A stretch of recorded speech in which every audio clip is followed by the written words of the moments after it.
TGIF. Hope you all have had a wonderful week. I know you are ready for the weekend to begin. So, welcome to the Just Ask Char advice channel. We will be getting started very soon. So get comfortable, get ready, and relax.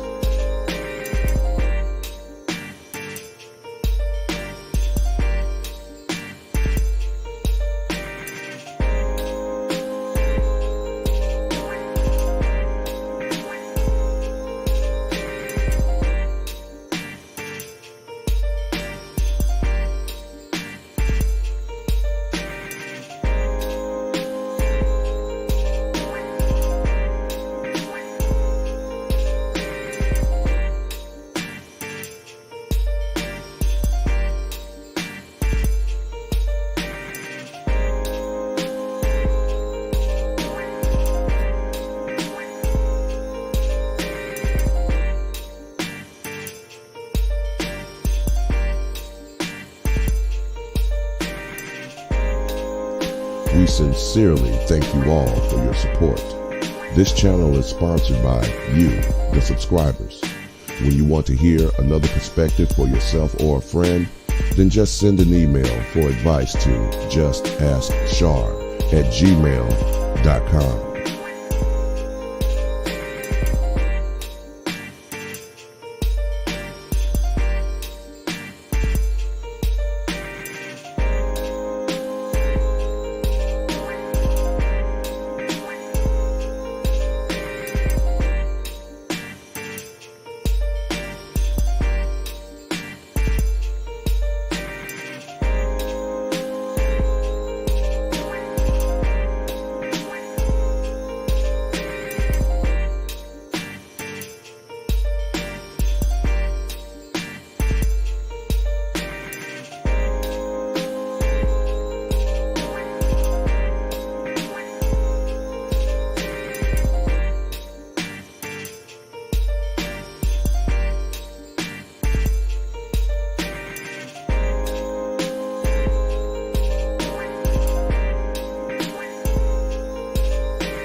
All right, we are ready to get this show started. Be sure to like, share, and subscribe. Tell a friend. There will always be a perspective or some advice that someone can benefit from and use. Now, here's your host of the show, Char Willing.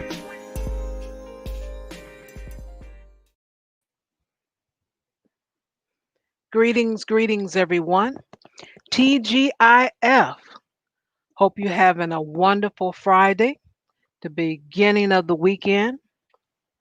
And weekends are not like they used to be because a lot of us are working from home or not working at all. Boy, I tell you, life is a lot different. It's just been a lot different since the first of this year, since January. I've seen liberating and looting. Both has gone on. And it's going to be a little costly, but hey, what can we do? Well, what can we say? Here in Chicago, we had some actual looting on Sunday night up until Monday morning, and it was something else. We have a curfew now in Chicago. They got the bridge up. They're not allowing the trains to go too far in the city. I'm telling you, the mayor like, cut all that out. And they really got down this time. In fact, it appeared that they did worse when they were liberating because of George Floyd. So like now This particular Monday or Sunday night, they did twice the damage in a shorter amount of time. They were really organized this time. And I'm like, wow. And I knew something in my spirit didn't feel right. I just didn't know what it was. And they had a good old time. They cleared out an Apple store, a Gucci store. I mean, they got down. I'm like, okay. And the interesting thing is because they arrested a lot of people and they actually talked to a lot of people. And a lot of those people were students, those that were unemployed, and what was the third one? Unemployed students. Oh, and some felons. So that was kind of interesting. I just couldn't believe it. It was very interesting to read the article about the previous looting incident. But they did let a lot of people go. They did arrest some people, but they, out on bail. Uh, One thing was interesting. One of the guys, he was actually a church organ player, and some of his family was right along with them. I'm like, wow, that's interesting. They got folks' occupation. But I guess they wanted to know, what drove these people to do this because they were too organized. Some people were just hanging out with others. And that's another thing you got to watch out for. You can't follow everybody's idea just because they have an idea. Hey, let's go do this. It's not a great idea to join in. Think for yourself. Like, well, I wouldn't do that on a normal day. I wouldn't break in a store and do this and that. So I pass. You go right on ahead. So you don't have to be a part of the crowd, the group, and all that to be down. You don't have to do that. You do not. Just say no. You need to practice it. I try to teach people the word no a lot of times. Don't be too hard on yourself. Thinking, oh, I'm gonna disappoint them. What would they think? I want to be accepted. They don't accept you when you say no. Look at it this way: you don't accept them, trying to get you to say yes. Flip that around. Flip the script and keep it moving. And don't have to worry about a felony, a bad name, a bad rap. Who wants all that just to be down? You learn those things when you're kids. You try to get within crowd and hang with them and do what they do and all of that. That's your learning stage when you're in your young, person, a young adult, teenage at the most. You figure that out. Like this ain't working out for me. Let me go sit myself down. Let me find something to do that is constructive. Constructive.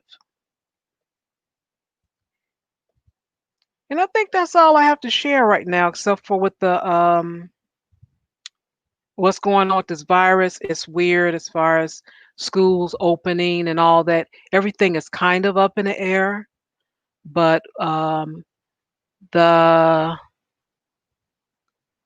unemployment, you will get an additional $300, but it's only approved for 3 weeks, starting July 26th. But you're not going to get it until, let me see, when is that? You won't get it until late September. Let me see, August, September. Yeah, late September, you will get it. Once I get some updates, I'll let you know, but that's all I know for now. And now that I have my sound effects ready, I want you guys to welcome the lovely, classy, classic Ruby, everyone.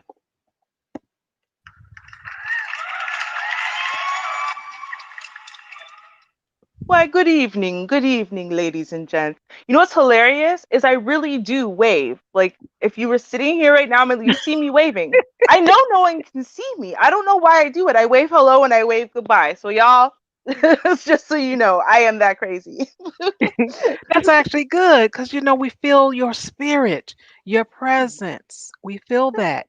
How Thank lovely it you. is. Thank Yeah. you. You're not crazy. Lovely. All right. You know what? I'm gonna come around you more often. You make me feel good about myself. Okay. All right. I am so glad. Mhm. Cool in the game. Before someone tells me, I don't know why your picture is not showing on YouTube. Again? So, yeah. So, I don't know if you want to go out, come back in, or you don't mind the little white circle. There's Um, a way of changing it while we're still here. Like, I mean, okay. it should already be there, but hmm. I don't know. Okay, I'll figure it out while we're going on. Okay. So, that was the intro that I had. And I'll have more to talk about tomorrow for article reaction. And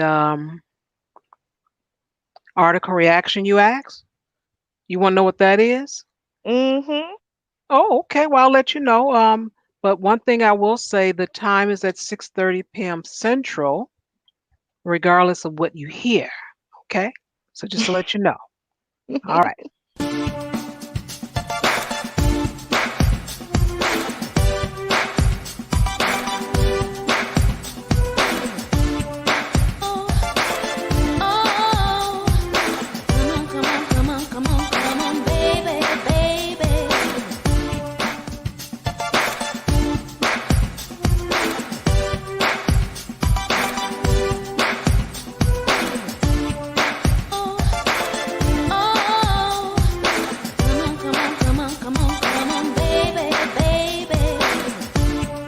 Hey, folks, it's your nighttime. It's your right time, DJ.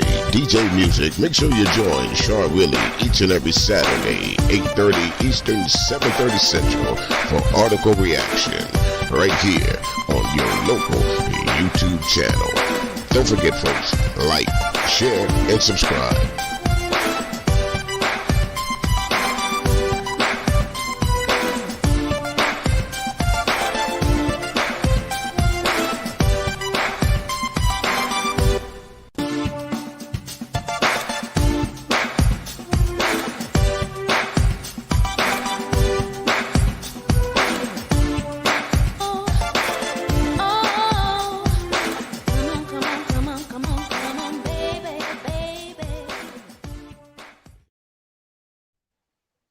Nice, nice, nice. I like. So that time correction will be adjusted as soon as it is adjusted. And that's all I can say on that. Naturally. Hmm. Yes, yes, yes, yes, yes.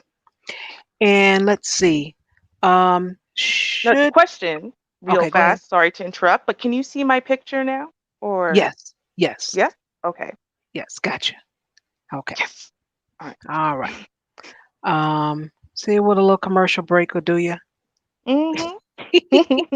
Ooh, and I see there in the scrolling marquee, happy birthday, Cerulean Gray.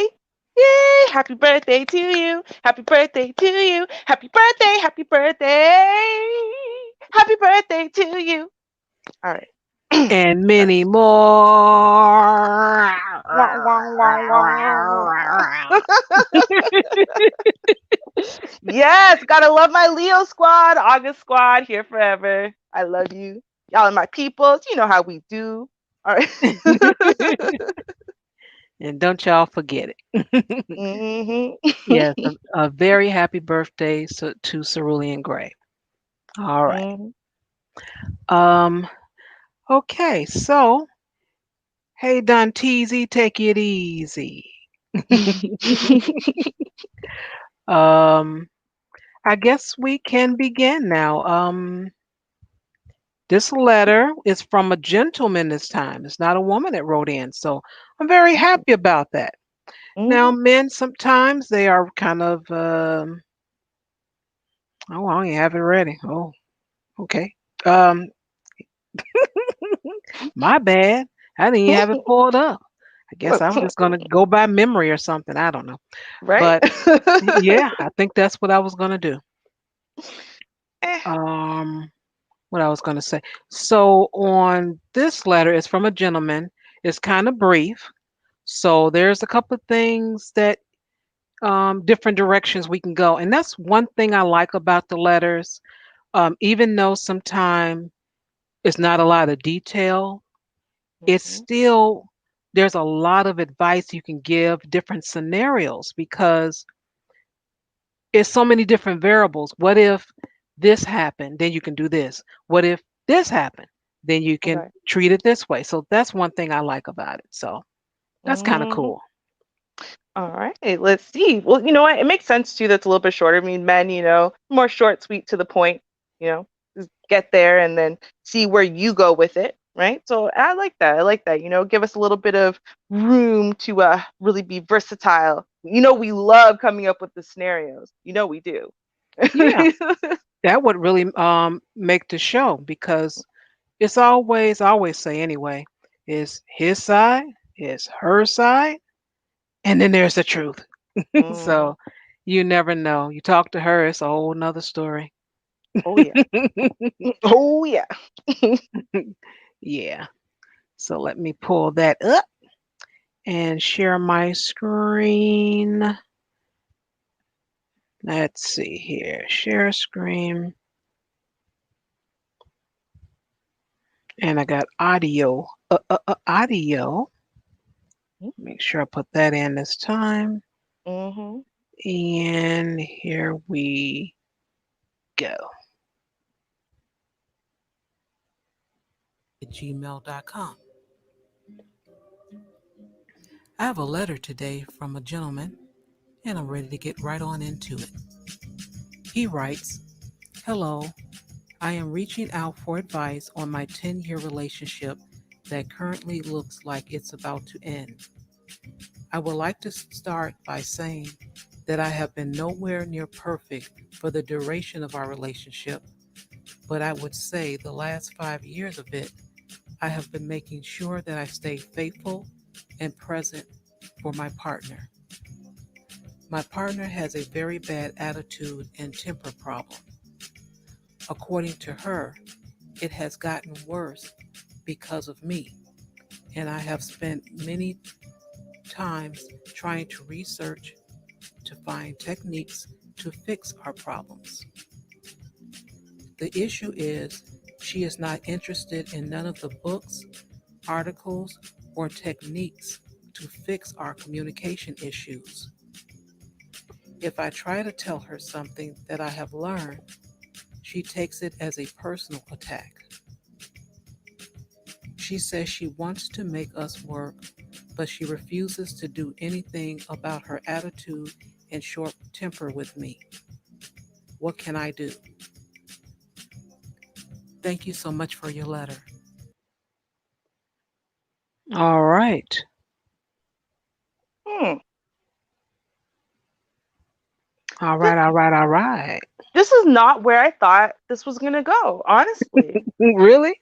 Yeah, no, this is I don't know, when I thought about attitude, I thought about like things like, I don't know, she didn't want to like clean, or she's resentful that, I don't know, something about the bedroom. Like, I really didn't think this is where it was gonna go.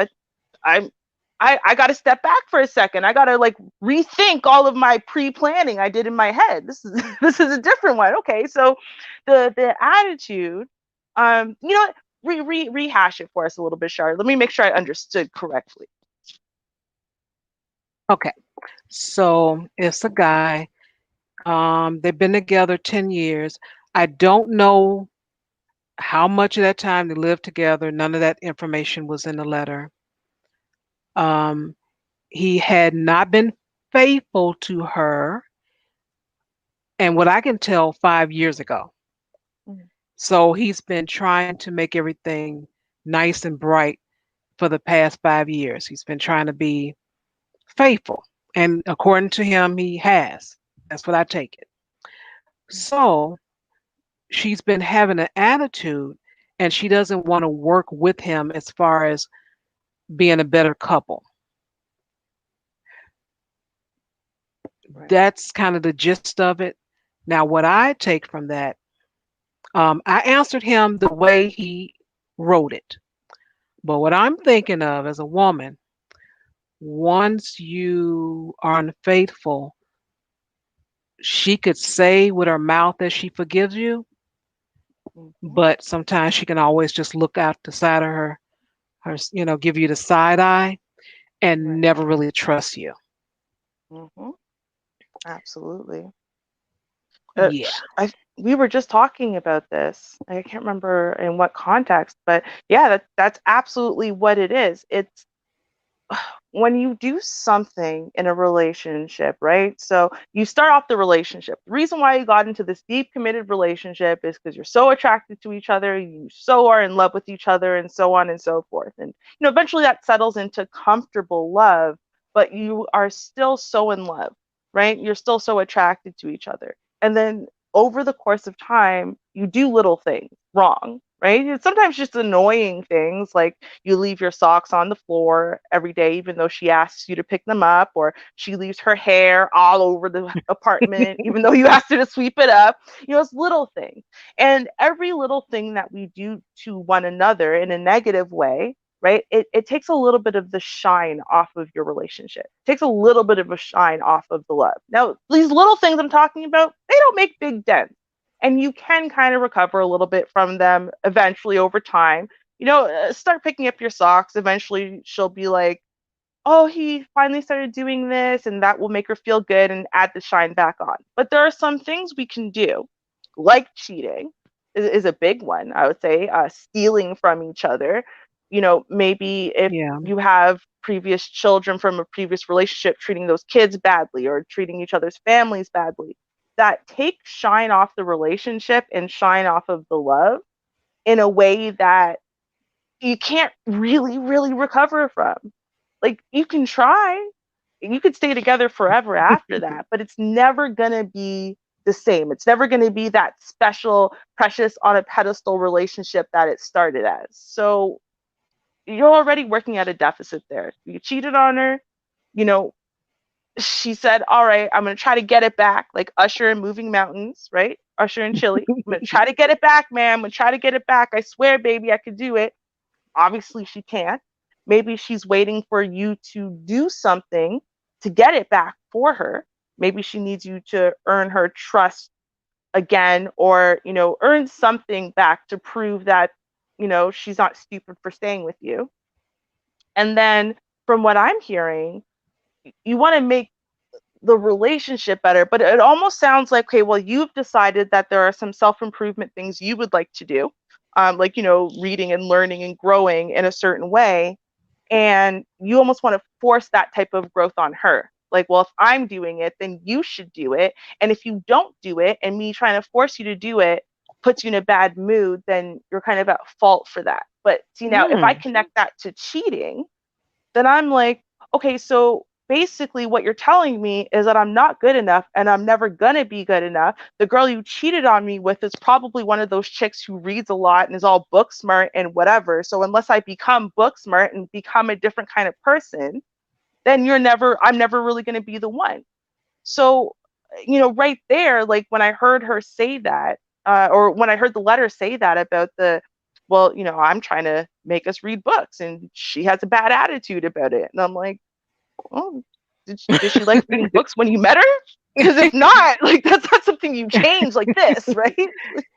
But Oh. I understand because those are techniques that you learn when you're having problems as a couple. You try to um, find things that you can do together. So with him talking about the reading, I mean, I get it. He's saying, okay, this talks about this. Let's check this out. Let's check this article out. Maybe we can pick some things. You pick something, I pick some. We try these exercises. So Mm-hmm. I get that. And, but I don't know where this woman's mind is. And I really didn't, when I answered him, like I said, I answered him from what he said. And then I put in at the end, just in case, she might not have forgiven you. and she really, just don't trust you. Mhm. Now, there are people they won't walk away from a relationship. Some people don't because for whatever reason they don't have anyone else, low self-esteem. There's just it's too many too many reasons. So Right. again, it's only so much in a letter, but we can Mhm. go through all possibilities. We can ask people to join the panel, and they're welcome Mhm. to, and give their take. Now, I will say from my experience, I was in a relationship and just happened to be 10 years. And Mhm. it wasn't until we were going to move. And he said, well, shoot, we might as well go and get married now. And when he Mhm. said it, my heart started speeding. I felt dizzy and faint.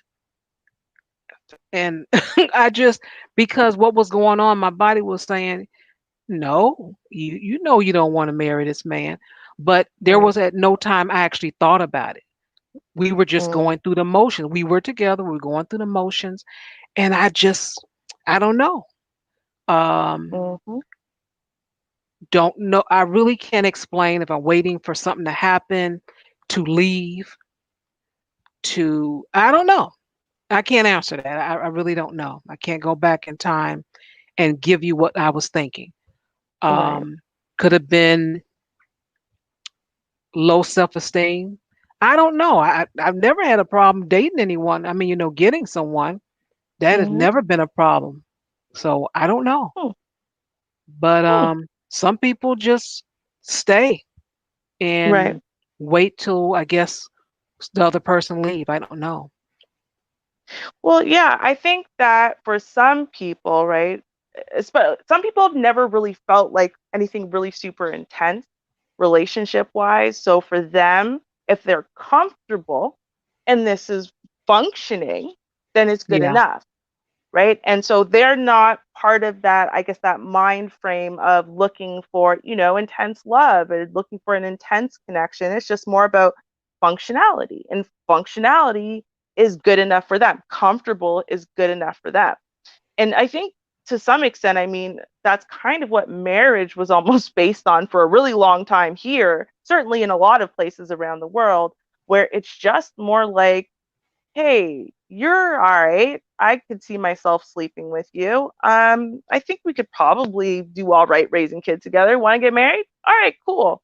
Right. And then that's it. And then you just, one's the husband, one's the wife. You have your different roles. You follow through on what those different roles are supposed to be. And that's that. Right. It's not really Uh so much huh. about whether or not you like each other or enjoy each other or whatever. It's just, I'm comfortable with you. We function well. All right, cool.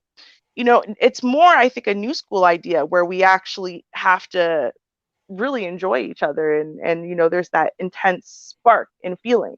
And so if you got one person who thinks you should feel intensely and one person who just wants to be comfortable, that's not a good thing. Well, especially not for the person who feels intensely, because they're the one who has to make the move, right? Mr. or Mrs. Comfortable, they're never making a move away because they're comfortable, right? The longer you stay together, even if you don't like each other, the more comfortable you get in a way, right? So it's gonna have to Right. be Mr. or Mrs. Intensity that's gonna have to be like, man, I don't feel it. You feel it? They're gonna be like, yeah, I feel it, right? Because like, what do they feel? They don't have any intense feelings. They're just like, you're all right. What? I'm used to seeing you naked.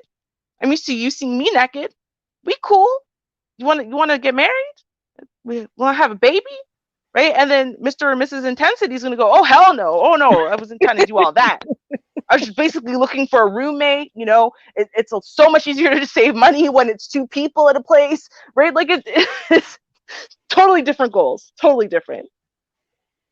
Yeah. But I don't know. I can't answer that.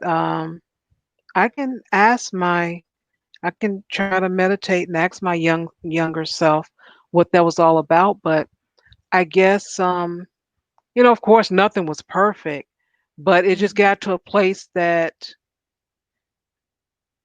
we were able to function and it was just out of habit. That's all I can Right. say. It was definitely out of habit. And after he said that, and I realized that I didn't want to marry him, I was 29 years old. And I said, I done spent 10 years with this man. Let me give him a chance to go and, find somebody, have some babies. And if I, can find someone and get married, have some children, okay, let it be. But Hmm. I just chose I wasn't going to keep going, Right. in that relationship. And that was the goal. The goal was to be married. And Hmm. I had the ring and put it up. And so, No. yeah. So I'm like, I'm just gonna pass. And that was something. I'm telling you, I remember wondering how I was gonna be with no one, and I decided to, give myself a break because that's a long time to be with someone. And Hmm. I remember when the light bulb first went out, I looked up in the ceiling thinking, man, who's gonna change that? See? And then the spider, man, who's gonna Who's get gonna? that creepy thing? And all those, those type of things. And that's crazy, but I'm not kidding. I actually thought of Mhm. those things. Like, man, Of course. Yeah. And notice how you didn't say, damn, now I have to. It's like, who? Who's going to need to do that? It can't be me. So whose responsibility is this now? Oh, damn, it is me. Right. yeah, it was me. I had Ah, to get on my tippy ah, toes and try to turn that thing, and it was a little tough, but hey, it had to be done. right? And I'd like to welcome to the panel just DeAndre. Welcome. Oh, Hey, what's good. going on? I'm gonna make this easy. Uh-oh. Uh, Bro, Well, good evening. bro, Um, good evening. Good evening. I can he what I've learned about when you get into that cheating thing, even if it's men, like if a woman doesn't, man, when people forgive you, and I think a lot of times for the offender, right, you have to treat it like you're a felon in relationship court. mhm, And when you get a felony, like misdemeanors, like if you like if you like a repetitive like person being late for stuff or forget things like anniversaries and stuff like that, she'll get mad, but you make up for it. Then over time, then it just becomes expected, right? But when you like, cheating for say, you and it depends on how long it was going on, right? Like so if mhm, you got yeah. caught, right? It depends. Like if you just got caught within the first like 3 months of it, then but if you was doing this for a while and it comes out that this was happening for like the same amount of time that we was together, or half of that time, mhm. no, yeah, she forgave you, like, but you still a hair's breadth away of getting hot grits thrown on you while you sleep. Leave. Just Mhm. Yeah. leave. Just leave. Yeah. Like there's That, no, mhm. she's never gonna. You can. She's not. She doesn't have an attitude. It's you. Because I was like, okay, we're gonna start talking about attitudes and people, and no, it's your fault. Like the only advice I can give you is to look into one ads for a nice 1 bedroom apartment, right? You might have to go. I don't know if there's a rent center still where you can rent to own, because you might as well leave all the furniture there, right? Matter Mhm. of fact, when she goes to work, you take the day off, right? Just say you're not feeling well. She ain't gonna believe you anyway, right? And then get your stuff, get your PlayStation, right? Get your stuff and leave everything. But you got to leave stuff in the house so she can tear it up when you're gone, right? You can't take Mm, everything. Leave something that she thinks that you like, but you no longer like, so she can take it out on that. So you don't get a brick go through your window of your car keyed up, or she running you over with a car, like dang. with a bumper. Like you don't want that. Just it's like how they say that old thing, like ease your hand out the lion's mouth, don't snatch it out, or you get your arm Uh-huh. chopped off. Yeah, you got to do that. And then when she comes back, and you're not there, and she's calling you, nope, nope, nope, nope, no, I'm sorry, I did wrong. We acknowledge that I did wrong, and I realized that it's not you. You're not the problem. You're fine. It's me. And what I did to you hurt you so much that your attitude is never going to change, and nor should it be. I appreciate you for not throwing hot grits on me when I'm asleep, stabbing me when I was asleep, and actually showing your raw human emotions. So I, as a human being, reserve the right to understand that you forgave me, but you're never going to forget it. And every time you see me, it reminds you of it. So I'm going to leave you alone. I'm going to take my life sentence. We can't be no longer how we was because I messed that up. And I'm going to move on with my life. And I suggest you do the same. DeAndre, a lot of people they don't have that maturity to own up to that. But I think that's excellent. I'm not even going to kid you. That is excellent. Now, I had a friend that her husband cheated on her and she could not take it anymore. She tried to stay with this man for a year. After that 1 year, she just left. He went to work. She packed up stuff, ran out the house as fast as she could, grabbed, what she could, and left. Didn't tell him, didn't discuss anything. Um, and she said, and this is what she said out of her own mouth. She said, I could not stand the sight of his penis anymore. Yeah. Yeah. So, I get it. yeah. But as far as, now I understand why you said an attitude, she just, in my opinion, she had not forgiven him. She just, she just haven't given him. She look at him like, oh, yeah, you did this to me. You might do that. And that's another thing. I'm not one to stick around a person that doesn't forgive me. I Mhm. don't do too well with that. And I'll give you a story of what happened to me once. I went out, I was dating this guy, and I said something. I was in my sarcastic phase at that time. And I said something. And him, and not only him, but a couple more people we were with, like, dang. And I'm like, okay, I'm sorry. I didn't mean it to be that harsh, but okay. That wasn't cool. I apologize. And he wouldn't let it go. And that went on for about a good 40 minutes. After he said it one too many times, I had to actually, we were sitting down in a pizza place. I had to get up and leave because I was so angry inside. And I asked him, I'm like, well, if you've forgiven me, you can stop talking about it now. But he didn't want to let it go. And sometimes people, once they find some type of button with me, they just keep pushing it because I don't have too many buttons. So Yeah. they get a kick out of doing that to me. And so I guess this was his time. And he pushed the button, and I had to actually jump up and leave because I think I would have hit him. I really think that's what would happen. And so I threw myself because I remember going toward him, Oh Lord. but I twisted my body around. The chair fell down, and I went straight out the door. And at that time, they had payphones. So I went out the door, went around the corner where the parking lot was, and got on the phone, called a friend. I calmed down. I came back. I stood over him. When I came back, I said, okay, so what are you going to do? Because I'm not going to keep hearing this over and over. Either you've forgiven me or you haven't. Yeah. Whichever one, I'll have to accept that. Which one?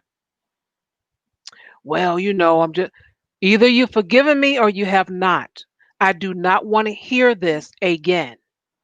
Mm. And I stood there and waited for him to make his decision. He made his decision. Okay, I'm not going to mention it. And then I sat down. And I'm glad he didn't mention it because I would have got up and left. And Oh yeah, it would have been over. yeah, I You can't know. stand that type of stuff. So, But It goes yeah, for so that's why I'm saying a lot of people don't have the maturity to do what you just said. And I think that's wonderful if the guy, you know, thought about that and actually did that after so much time, instead of 5 years later, you know. Well, I'm like, listen, if he must have did something really. He must have his egregiousness. Probably it had to been like a friend, a blood relative, a sister, or something, for you to like, I guess, whatever happened. You're not listen. Ain't nobody in their right mind. Well, you could say that, but ain't nobody in their right mind, from a man's perspective, going to put up with that unless they really did something so that they so egregious that they're trying to, I guess, do their penance of whatever it is, regardless of how they got there or what they were there, right? So um she, doing that for 5 years. And what it really is that if a person's forgiving you, they're still going to look side eye at you. It doesn't matter from Yeah. then or then point. But if they're doing little stuff and having little attitudes and say a little sidebar, or what I call poking the bear, Uh-huh. right? Poking the bear, then when it gets about a little time into it, and when you put a time frame on, maybe up to 2 years, right? It'll die off. But if they keep doing it, if it's just as fresh as when you did the crime, they want you to leave, but they're not brave enough to push you out the door because they're still blaming themselves for you doing it in the first place. So they want to put all the blame on you, and they want to hold something over top of your head, and they want to just have it's like a free card to do whatever they want to you. They're having a bad day. Yeah, I remember when you cheated 5 years ago on March yada yada yada day. Ha! Like I'm Right. mad at my boss. Ha! I stubbed my toe. It's your fault because you cheated. Ha! Like it's like my grandmama. She like 97 years old and smoked cigarettes her whole life. She got cancer because of you. Ha! Because you cheated. Like it's Yeah.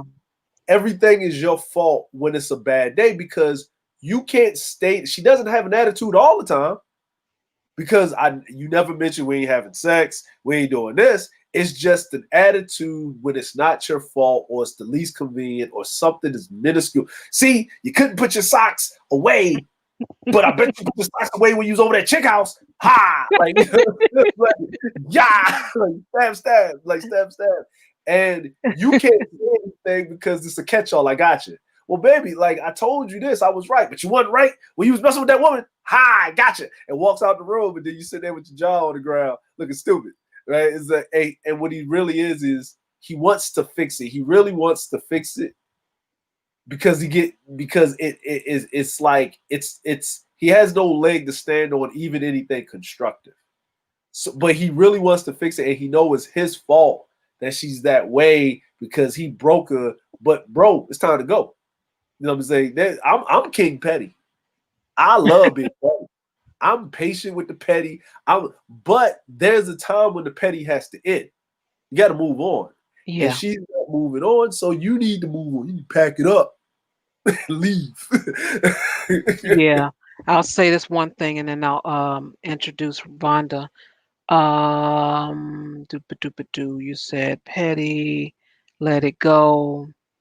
And I lost a thought. It's something about the petty part. And well, I've never been that as far as petty, but I am precise about different things. I want answers. I don't want to have to guess, wonder. You get back to me, and I know things take time. Some things do take time, so I get that. But you're not going to hold something over my head. I'm willing to separate until you figure it out. I'm willing to do that. Now, with this guy and any letter I get, I'm never going to tell someone to leave someone unless their life is in danger. That's the only time I would, if I think their life is in danger, then I'll tell them, yes, leave. But again, I always have to consider there's his side, her side, and then there's the truth. So I don't want anyone saying, well, that's Char Willie. She told you. to do this and that. It's her fault. No, I'm not going to answer any letter where I'm telling someone to leave someone because I do not know their business. Because a lot of people, they leave that out. And that's one thing about this channel is um, I'm looking for at least the first of the year, hopefully, that people will see that my channel is serious. I'm about business, and they can actually come and we can have a one-on-one. I think that'll be enough trust, enough Yeah. time to go past, and they'll have the trust, and we can have a conversation. I get more details, but Yeah. because you have to be honest. If you're not going to be honest, then what can I do? I can't help you. And a lot of people, they're not honest. That's why a lot of the conversations are just a bunch of circle jerking because no one gets to the point, you know? I I know you're not gonna say, so I'm gonna say it. If the person that wrote the letter is listening, Char's not saying this. The views of Just DeAndre does not reflect the channel of Just Ask Char. But I will tell you, here's a public service announcement. Leave. Leave. I'm like, leave. If you leave, you may can come back or not. But guess what? You will leave the petty zone. Leave. Well, you know what though? I want to know this, right? And I mean, obviously, I can't actually know and ask him, but I would like to know what did he do to make up for the cheating? Because the thing is, a lot of people seem to think that making up for cheating is going, "I'm so sorry I cheated," and then just not cheating going forward, right? And the thing is, an apology is a different thing than a making up. Remember, I told you you've depleted a massive part of the love and the connection. So you actually have to make up for this. And being someone who has been cheated on in many relationships, actually, I can say this with authority that it was only the relationships where the guy took a lot of time, energy, and effort to try to make up. And when I say that, so you can't change the fact that you slept with someone else. But to me, the fidelity, the fact that you slept with someone else normally wasn't the problem. The biggest problem normally is because I suspected you were cheating, and then you were gaslighting me, making me feel crazy when I'm not. To cover up your choices or stuff like that. And so really, what you're making up for is you've broken the trust, and you've broken my ability to be open to you 100% and connected to you 100%. So you have to make that up. And so, and different relationships require different things. I'll say that way. But, I have seen guys successfully do this where, I mean, obviously we're not together still, but, it wasn't because of the breaking up. I mean, because of the cheating. I've seen guys recover. And with me personally, to say the way that they were able to recover is they were able to see ultimately that that's what they really needed to do is they needed to re-earn my trust, and my openness, right? And so until they were able to get the trust back, they would never get the openness back. And until we got the openness back, we could never really get a real connection back. So like, were you willing to put in that kind of time and effort? Or was it more like, what? I did it so long ago. I did it 5 years ago. I already said sorry. I didn't cheat again. Why are you going over this again? Because if that's your attitude, you can't come back from it. It doesn't matter because it's not about her harping on the situation. It's about the fact that you've taken something out of the relationship that doesn't exist anymore, and she can't just throw it back in there. It's something that kind of naturally happens between two people. So if you took it away, you have to earn it back. And people miss that part. Okay, well, everyone have a threshold of that type of thing, in my opinion. Mm-hmm. Um, it depends on age, circumstances, um, it, in a lot of circumstances. That's the other thing. Let's say, and I really hate to use this, but it came to mind first. Remember when people were speaking about someone, it was a lady, she was sick, Mm-hmm. and she said, okay, I know I'm not going to be able to please you or anything, so it's okay for you to have another Sleep with woman. other people. Yep. Yeah. Now that's interesting. That's all I can say. That's all I can say on that one. I'm like, wow, that's kind of deep. But Hmm. Mhm. that's what their situation was. I mean, she was offered it and he took her up on it. And I'm like, man, that's deep. You know Somebody what? else like, are you out your mind? You know, lost your beep mind and all of that. Well, and some people offer that to Hmm. their significant other during, I don't know, chemo, something like that, right? And they Uh-huh. don't mean it. So when the husband or the wife takes them up on it, they feel violated. And some people offer that and mean it. So, it goes back to, Yeah. though, for somebody who really honestly feels like the betrayal isn't in lying, it's not in Hmm. deception, it's not in sneaking around, it's not in emotional, it's literally on you physically, P entering V kind of thing, then it doesn't matter how much permission they try to give you. They're going to feel violated anyway, because that is the most important part. I think you have to read the significant other and see, like, what part of the cheating itself was the big factor. Was it the fact that you slept with someone else? In my case, with any relationship I've been in, I've Uh-huh. said, well, other than the first one where I really learned this, I've told people, if you were to cheat on me, tell me and we'll be okay. And this is actually absolutely true. If you just told me you cheated on me, we'd be fine, because I would want to know, okay, what were the circumstances? What she looked like, what happened? Is it a one-time thing because she was hot in the club and you were drunk and you were mad at me, we're fighting? Or is it a longer thing? And because if it's a longer thing, there's clearly some issue between us we need to work through. But for me, the actual physical act of you sleeping with someone else doesn't bother me, right? It's more the thing that will bother me is if you start lying to me and hiding it from me, right? Because to me, it's the honesty and openness that glues my relationships together, right? So for me, then I'm a case where, yeah, I could give my significant other permission to sleep with other people. And as long as he was open and honest about it, we'd be great, right? Other people, though, exact opposite is true. Like, they don't care why you did it. They don't care if you come to them right away. They don't care if you feel horrible about it or whatever. You would honestly be better off never telling them. They would rather you never tell them.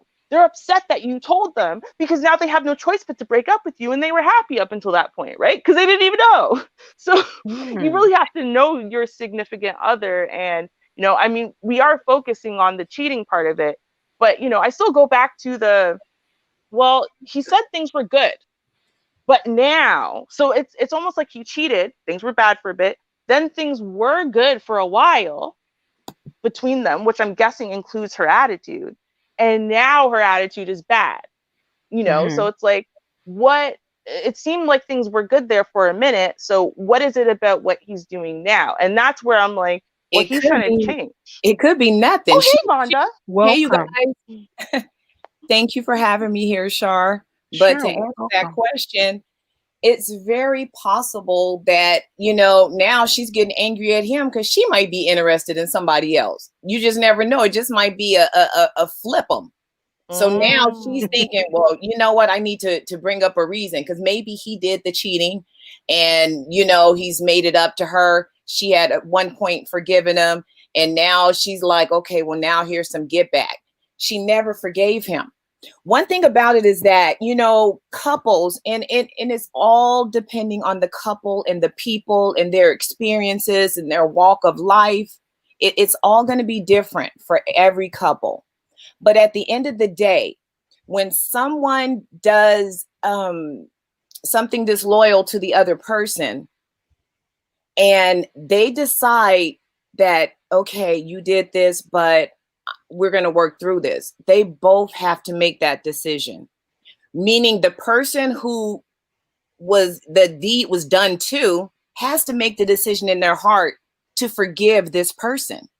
If you're not going to actually forgive this person in your heart, don't waste the rest of the time, because you will have a whole lot of time where you're miserable because this person is bending over backwards, kissing your behind, doing backflips, buying you everything for you to forgive them. And you said you would, but deep down you didn't.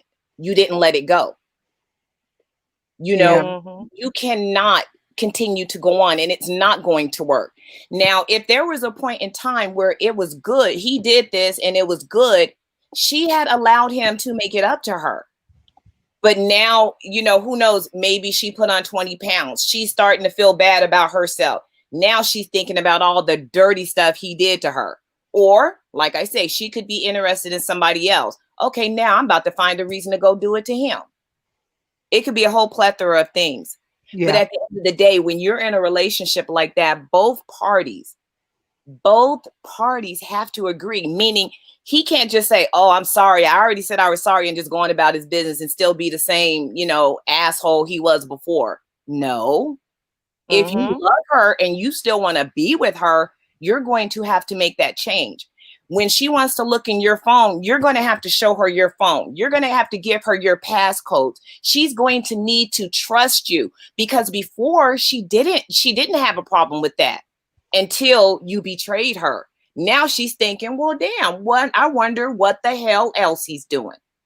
Now, if he's not willing to open up all of his stuff to her, then it's not going to work. They're going to always have a problem with that trust. They have to work to build up to it. One deed can wipe away 20 years of honest, good trust. And it can take a long time. I'm not going to say it's going to take 20 years. I will hope not. But it's going to take a long time to build that trust up. But it's a gradual thing. It's not an overnight thing. But the person who is doing the forgiving, they really and truly have to, in their heart, say, I'm going to forgive this person. Like, for instance, he goes out and he has an outside child. He gets another woman pregnant. You take him back. You take him back. I would not take that man back if you're not going to accept his child. Right, because that child's going to be in his life. Yeah. Exactly. Right. That child deserves to have a father, no matter how the child got here. You don't want to be a party to a man who is not taking care of his child. And that's like, and the reason I said the child out of wedlock, because that's one of the hardest things, because you have this reminder, this not a memory, but you have this whole other person that is a reminder of, you know, him, you know, getting it in with somebody else, getting hot and sweaty with somebody else. You picture that as the woman who was cheated on, and you're like, oh my God. And then this baby, oh, hell no.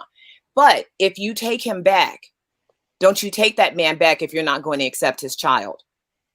See, and I agree with you, but I'm going to add in something, because, see, I wouldn't take him back, but it's not because the child is a constant reminder of infidelity. It's just because part of my whole entire thing was I would like to have all my children by the same man, and all of us live under the same roof, and all his children are by me, and so on and so forth. So I currently don't have children. As long as that's the case, I am not going to intentionally create, you know, a bunch of half siblings and whatever. I'm just not going to be part of it. So if I already had children, though, my answer would be different, because in and of itself, right, I don't know if me and him would be able to work through why he cheated to begin with and whether or not we could get it back, because I think cheating is there's always something more behind it than just sex. And you have to fix the relationship on top of making it up, on top of all of the other stuff. Your relationship is broken. And so you have to be able to fix it or not. So whether or not we could fix it, though, I would accept his kid, because his kid would be, you know, half siblings to my children, right? And my only sister is a half sibling. I don't see her as a half sibling. She's just my sibling. And so I would make sure that I did that with the kid. So, you know, I didn't, like, you know, some people, I guess the way that we look at cheating is different, though, right? You know, and as far as the way that it impacts us, it can be different from person to person. And that's why I said, I'm like, it would be great to know even, like, what was she really focused on? Because for me, getting to know all of his passwords and all of his this and all of his that I could do that, but what would happen to me is rationally, I would think that A, he could just open other accounts that I don't know about. B, I can't be awake 24/7 and record everything 24/7 to know for sure he's not cheating. And so ultimately, it would probably reinforce my paranoia more because the more access I got, and I'm sitting there trying to monitor everything to make sure everything's fine, the more I would realize that there's no way I can. So for me, it would come down to more his actions and his treatment towards me. I know what it felt like, the way he looked at me, the way he treated me, the way he talked to me, the way he talked about me. I knew all those things when we were at the height of our love, right? That's what I'm looking for. So, it doesn't matter how many passwords I have. If I don't have that, I'm not going to feel secure, if that makes sense. Okay. And that's something that you guys work on. That's something that you guys work on, but you have to be willing to take what it is that he's offering.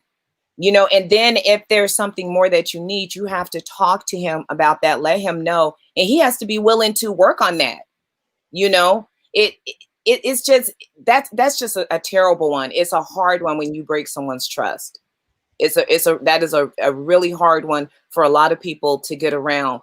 But once people actually work on that and get past it, they are so much stronger and so much better because of it in a lot of cases, depending on what it is, how many times it's happened. I'm going to mention something, then I'm going to introduce Music. He's the next one up to speak. Now, as far as the attitude, how long does it last? Now, everyone has a different of opinion, of course. Some people last a long time. Some like, okay, let me look at this. This happened. We had a big fight. You went out. You got drunk with your boys. Okay, so, okay, forgive you. Okay, I'll just make sure I'll keep my eye on you. Make sure we don't fight too much that you go out and get drunk again. Okay, let's move past it. Somebody else.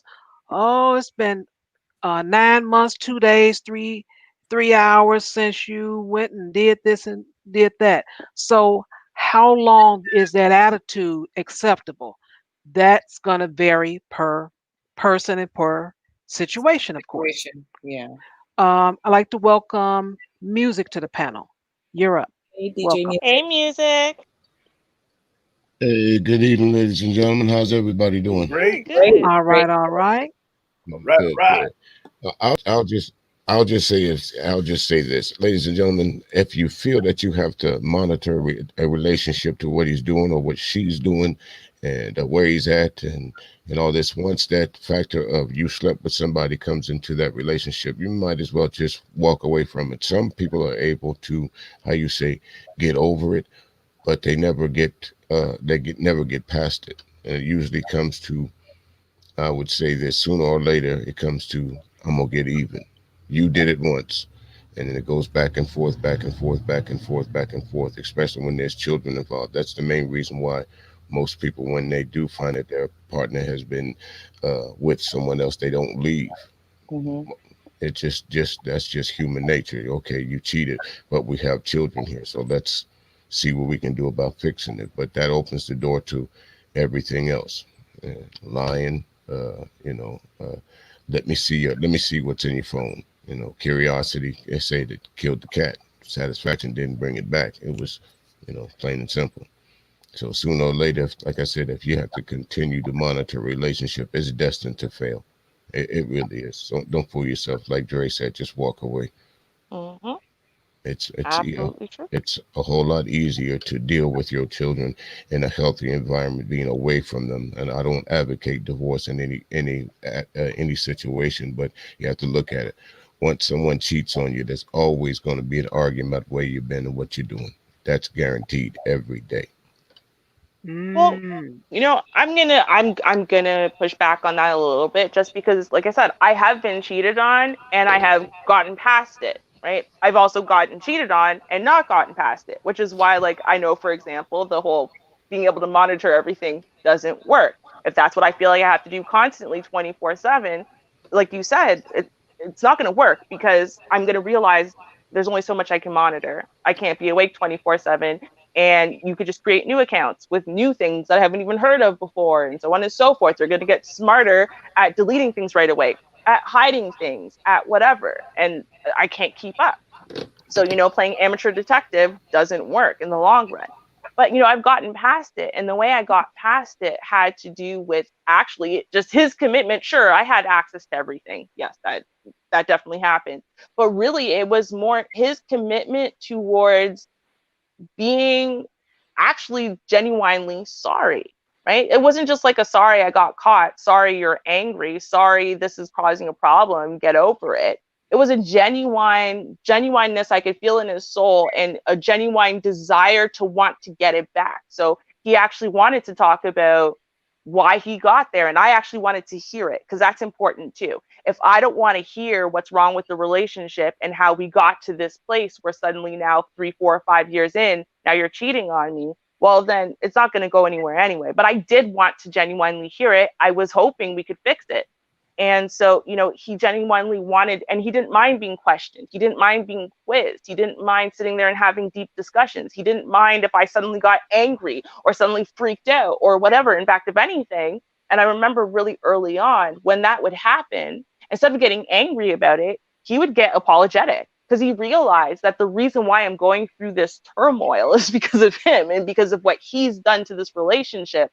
And it always caused these big, deep discussions. And it wasn't about buying gifts. I mean, if that was my love language, I guess maybe that would be something good. But gifts don't do it for me. For me, it's acts and service. He became much more available, if anything, before. He was doing a lot of very thoughtful things to let me know I was at the top of his mind, not once a week, but every single day, all day, right? He was willing to put in that time and I was willing to accept it. And so I was able to get past it to the point where when we were fighting a couple years later, what he did before or cheating or whatever didn't come up, right? I mean, we broke up for completely different reasons. It just came down to we started growing and we grew in different directions, which is, I guess, maybe why my mind keeps going back to this reading books thing, right? If again, I don't run, right? I don't run. I don't even like to walk, right? So I'm for sure not taking up running as a sport and as a passion. And this is something you know about me when we first start dating. Now you might grow in that direction where suddenly running becomes very important to you and heart health and whatever. And you care so much about me, you want me to take it up too. And you think it's going to be a great way of us spending time together, getting healthy together, blah, blah, blah. And I'm not for it. The more you try to force it on me, the more I'm going to push back. I'm going to dig in my heels. I'm going to refuse to even start walking to the kitchen to get stuff, right? Because I'm just mad. You can't make me want exercise when I don't want it, right? And so, that's why I keep going there a little bit because everything that we're all saying is true, right? And it's going to be true for somebody. But I do think we have to also think about this part where he's clearly grown up and he's grown in a direction that's different than where they started. He wants to force her into it, and she doesn't want to grow that way. And so then it comes down to, well, what's the appropriate response? Is it reasonable for him to, force this on her and she should just accept it?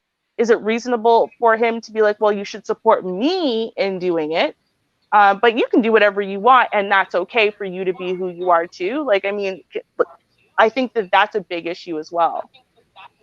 Okay, wonderful. I agree. I agree, Ruby, in some of that. But again, it seems to me that relationship became situational once the infidelity occurred. Okay, you said at some point in time you started doing this and you started doing that. Okay, that was enough to get you through Monday through Saturday, Monday through Friday. But the next situation is what do you do with Saturday and Sunday? So the situation is, what if he stops doing that? Are we back to the same thing again? The relationship now becomes unnatural because it's situational. Well, for us, no, it didn't, because again, this is a temporary period of time. This is a rebuilding period of time where you are trying to repair damage, right? Just like if you get a cut in your arm, you're going to be using salves and band-aids and whatever, but it's a period of time before, it heals.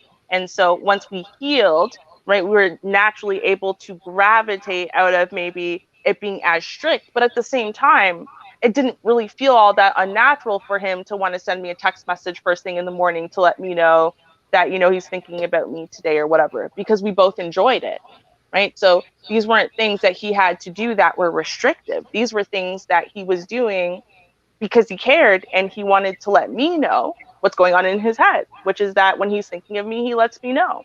You know what I mean? Or when he knows I'm going to have a hard time getting to pick up this thing before the store closes, he offers to because he's available. These aren't like super tricky things. And so, at first it might kind of feel like an ill-fitting glove, right? Because it's made out of leather, but eventually, it stretches and it starts fitting to your hand. And then, hey, feels like it was made for you, right? Okay. I'm going to introduce the other Ray J to the panel. How are you? Welcome aboard. Good to see Oh, you. hey, Ray J. Thanks, Ray J. Hey, what up? What up with you, Vonda, as well? What up with you, Classic Ruby? And I know, Vonda, this first time we've actually talked directly. So, what up Yeah. once again? And thanks for having me back on, Shar. You are welcome. Just to kind of add to what y'all been talking about, see, and maybe you're familiar with this, Vonda, because you've checked out some of my content, but Mhm. I kind of see cheating a little differently, and not to say that what everybody's saying about cheating is untrue, but in light of I think of what everybody's been discussing, it actually leads to my definition of cheating. And my definition of cheating is the underestimation of one's value. Okay. And And whose value? The Yeah. guy or the woman? Peel that a little bit more. Unpack that. Mm-hmm. oh yeah, yeah. When I say the underestimation of one's value, yeah, it depends on whoever felt cheated on in that situation. So it's basically when you underestimate someone's value, it doesn't necessarily mean that cheating occurred when someone slept with somebody else. You can underestimate somebody's value in a multitude of ways. You know, just by not giving them time because you don't think they're worth your time because you don't have a value in them like that. You know, Oh, you okay. don't. Okay, I get So, what you're saying. Now I in this mhm. now in this case with the letter, he took his Peter Weeder out and put it in another girl. So that's the type of cheating he did. Now, Oh, as far as with her attitude, it's been going on for not sure if it's all 5 years, but it's been going on. And that's what he written in about. He's trying to find some techniques and things to do to kind of get her to work with him. What is Okay, your so take where on did that? what did her attitude? What was the genesis of her attitude that led him to pull out his Peter? Well, that it was not in the letter. He just said he had not been the most faithful guy there was. This occurred 5 years ago. He's been really being very faithful in the last 5 years. And ever since it happened, she just kind of, I would just say, haven't forgiven him. So she's had attitude toward him. Oh, so she's just basically at this point holding a grudge because if he has, because and it goes back to this statement that the best apology is change behavior. So if he's right. changed his behavior, and yet she still has an attitude, at that point, more or less, she's just holding a grudge because if she didn't really want to be around him due to what he did, she could have just bailed out. Period. Well, like Music was saying, the reason most people don't is because of the children. But my thing is, children are not. I'm not gonna live with someone for 20 years miserably because I cheated back in 97, and just so we can raise these kids. That's No, miserable. no, yeah, that's That's no why. excuse. Right, That's why I'm right. saying, if she's going to stay with him, she has a responsibility. Not only does he have the responsibility to quote unquote make it up to her, but if she's never going to forgive him, he can never do enough to make it up to her. He could never No, he could die in front of her and she'd still be mad he cheated on her if she does not make the decision to forgive and build on the relationship. right, right. And a lot of people hold grudges until they die. A lot of people do, and even, you could say that someone is they're good and they got past it, but if there's still that slight attitude, they're still. They still haven't gotten over things. They still haven't looked past. But you know, love. The last time I checked, though, love is actually long standing. You know, you can get through now. Now, were these people married, Shar? Were these people married? That was not determined in the letter. Okay, so that could be another question mark there. But Yeah. if they were married, hypothetically speaking, now it comes the question of keeping their vows. Now, I mean, we can argue about what that guy did and what led up to it. Like you said, that wasn't disclosed. But Right. afterwards, that's what we need to be focused on. Okay. Can we get through this? Can we let this, let this pass us and work on bettering the situation? So obviously, the gal in the situation, she just couldn't get over it. Yeah, she didn't make up her mind to at some point let it go, especially Right. if dude hasn't been cheating, because probably less happened in the relationship, which is why he cheated on her in the first place. Now you would think he probably had a plethora of reasons to cheat if she's being, really mean to him, or Right. who knows? And if she's being mean to him, is she really having sex with him? So not only did he See? stop cheating, he's probably not even getting sex. Let's just Yep. think about that. And Yeah. and if he's being honest, he's saying, "Hey, I'm not cheating on her anymore, but she being mean. She being mean as hell. That's no way to Yeah. live. I don't care what Two you wrongs. did years ago." Two wrongs don't make it right at all. It definitely doesn't make it right. And that's why I'm saying, to me, I think, like, to be honest with y'all, and I know some people might take this the wrong way, but to me, like, somebody sleeping with somebody else, that's sort of benign to me. What led to the sleeping with somebody else? That's what you need to unravel. What was the genesis? What was this brewing effect that led to you ultimately wanting to be around somebody else? But see, that's the part that people don't really talk about. We don't talk about what I think the real cheating is, the underestimation of one's value, as far as, like, why I don't really want to be around you, why I don't really think like you're worth my time, to where I'd rather spend that time with somebody else.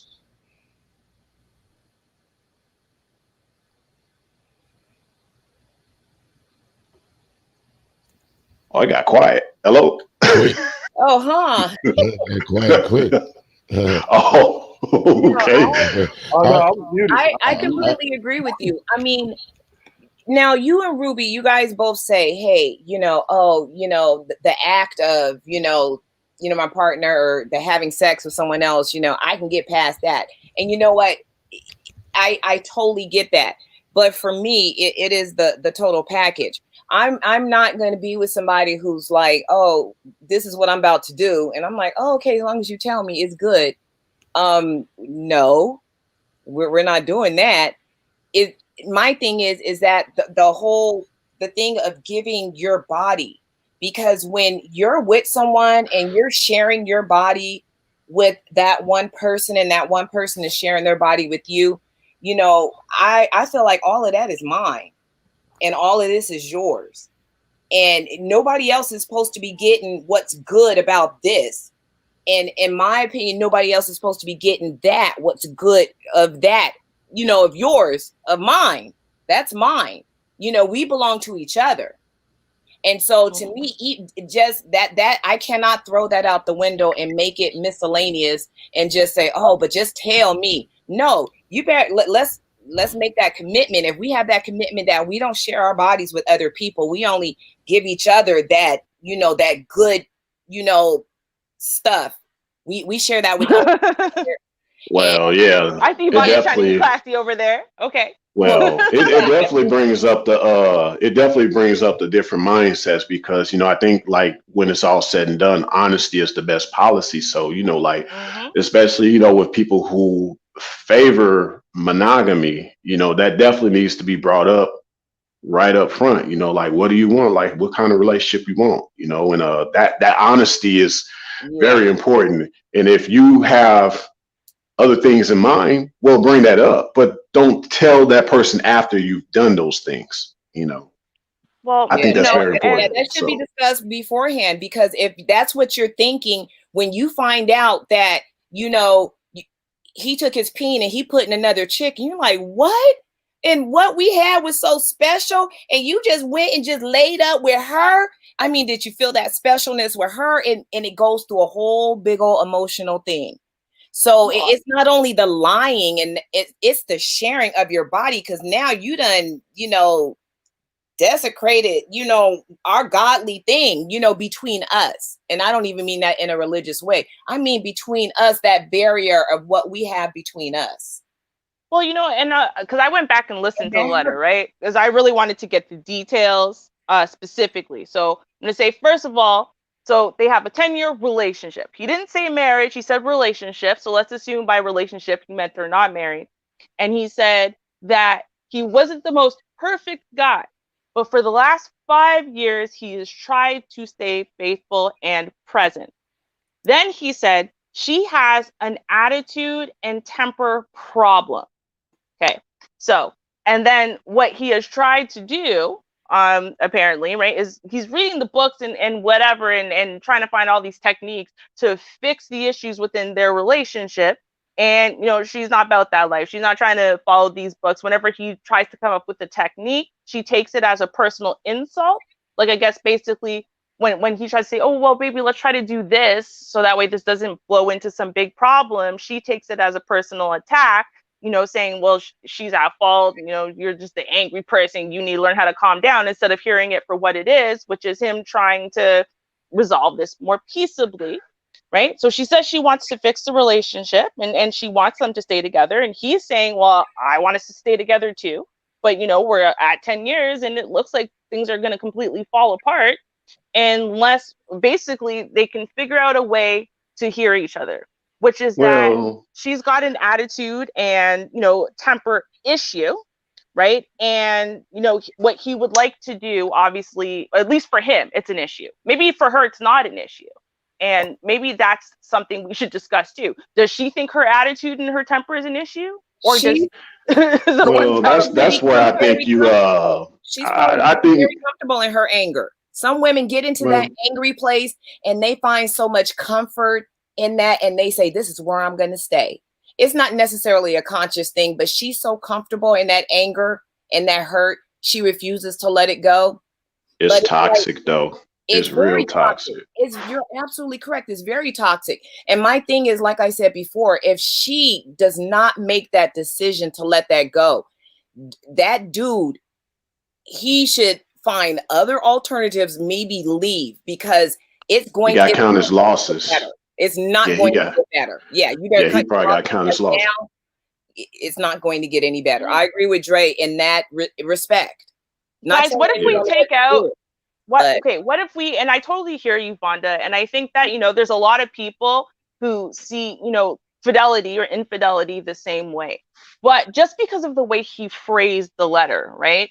Why don't we, instead of focusing on his faithfulness or not, because he didn't say, I cheated on her, that messed things up between us, and now she has this attitude issue. She might have always been an angry person with an attitude problem, right? Like, this might have always been the case, right? What came first, the chicken or the egg? So maybe let's talk about, instead of focusing on the, fidelity part, let's focus on, okay, so the guy is with a woman, he loves this woman, she's perfect, where, this is why he wants to be with her.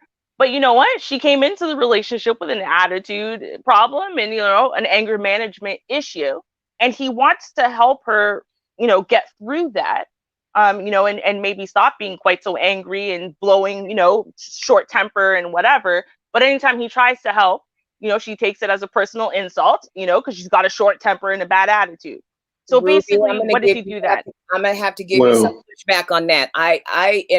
I don't even think so, because my thing is that if she did have an attitude, I think that would have been a very pertinent piece of information for him to add in that letter. That's what he said. That's literally what he said. He, like, him even being faithful or not, he never said he was unfaithful. What he said was, he's not the most perfect guy, but for the last 5 years, he has tried to stay faithful and present in the relationship. So he didn't actually discuss his infidelity or fidelity at all. Right. What he did discuss was that she has a bad attitude and a bad temper problem. So that's what he's Well, really writing in about, is the attitude and the temper problem. And we don't know if that was something she came in with or not. So I think we've talked a lot about the fidelity thing. So I was just thinking, well, instead of like, let's pretend, maybe he was always faithful. We don't know because we can't ask him. So, maybe there was just bad phrasing on his Can you put part. the So phone let's number well, on talk check this about, out. man? Check this out. You can ask him. I know, right? Check this out. I wanted to bring this up, but my thing is this: I won't necessarily say devil's advocate per se, but kind of similar to what Ruby is saying though. Like from what I've from experience and things like that, sometimes when one is accusing the other person of things like, let's say, cheating in this case, whether it's based on my definition or not, sometimes the person that's accusing the person of cheating is the one that's actually doing the cheating, but just didn't like the fact that somebody else is doing Okay. so you got a lot of that going on too. That's true. So you're saying like maybe he has a really bad attitude then, and he has a temper problem, but he's putting it off on her? No. Like her having senses of insecurities. About him What I'm saying? cheating, if she's doing the same thing. If he's not cheating and she's cheating, then she could be getting angry at him because, well, damn, Correct. he doesn't know that I'm cheating, and he could be doing the same damn thing that I'm doing. So let me just double Facts. check up on him and see what he's doing. Oh, okay. Facts. Yeah, because this because what the other Ray J said, which was was it the underestimation of someone's worth, right? Mm-hmm. The cheating is the effect, not the cause. Bingo. You know what I'm saying? Yeah. The cheating is the effect, not the cause. And a lot of people, they don't realize this in a lot of situations. When this transpires, due to the fact of, like with men. Okay, so I'm a man, so I do recognize that women can cheat. Just as much as men do cheat, there's more women in the world. Men will cheat at a higher clip because there's less men than women. We have, that's our makeup. But women, if a woman cheats on you about 80% of the time, it's an emotional thing. She was already checking out. The body or the physical part of that is just the follow through, right? With men, a man will cheat, or quote unquote, and that's the definition of cheating. Until you're married, you're not cheating. That's my definition, right? You're not married, you ain't cheating. You know what I'm saying? Everybody can, that's just my definition of it. But you're lying to the person saying that, hey, we're in an exclusive relationship, but you're all just dating because unless we have kids, you're not going to get any money out of this. You know what I'm saying? Like there's, you can, if you're in my apartment, you got to leave. If I'm in yours, or if we got a joint lease, we both got to leave. You know what I'm saying? Or whatever, however it works. Or unless you're in the state of California, that's a whole different ballgame, right? But what it basically boils down to is that he said he wasn't the most faithful man. So what we would call is a quote unquote, what you would say is a serial cheater, right? He didn't just cheat with one woman for a consistent amount of time. He was cheating with multiple women. Now, the issue with this is that by him admitting his fault and saying this was 5 years, this was like before the 5 years, and for 5 years he's been clean and sober, right? He's been off the cheating wagon. What that actually meant was he grew as a man, right?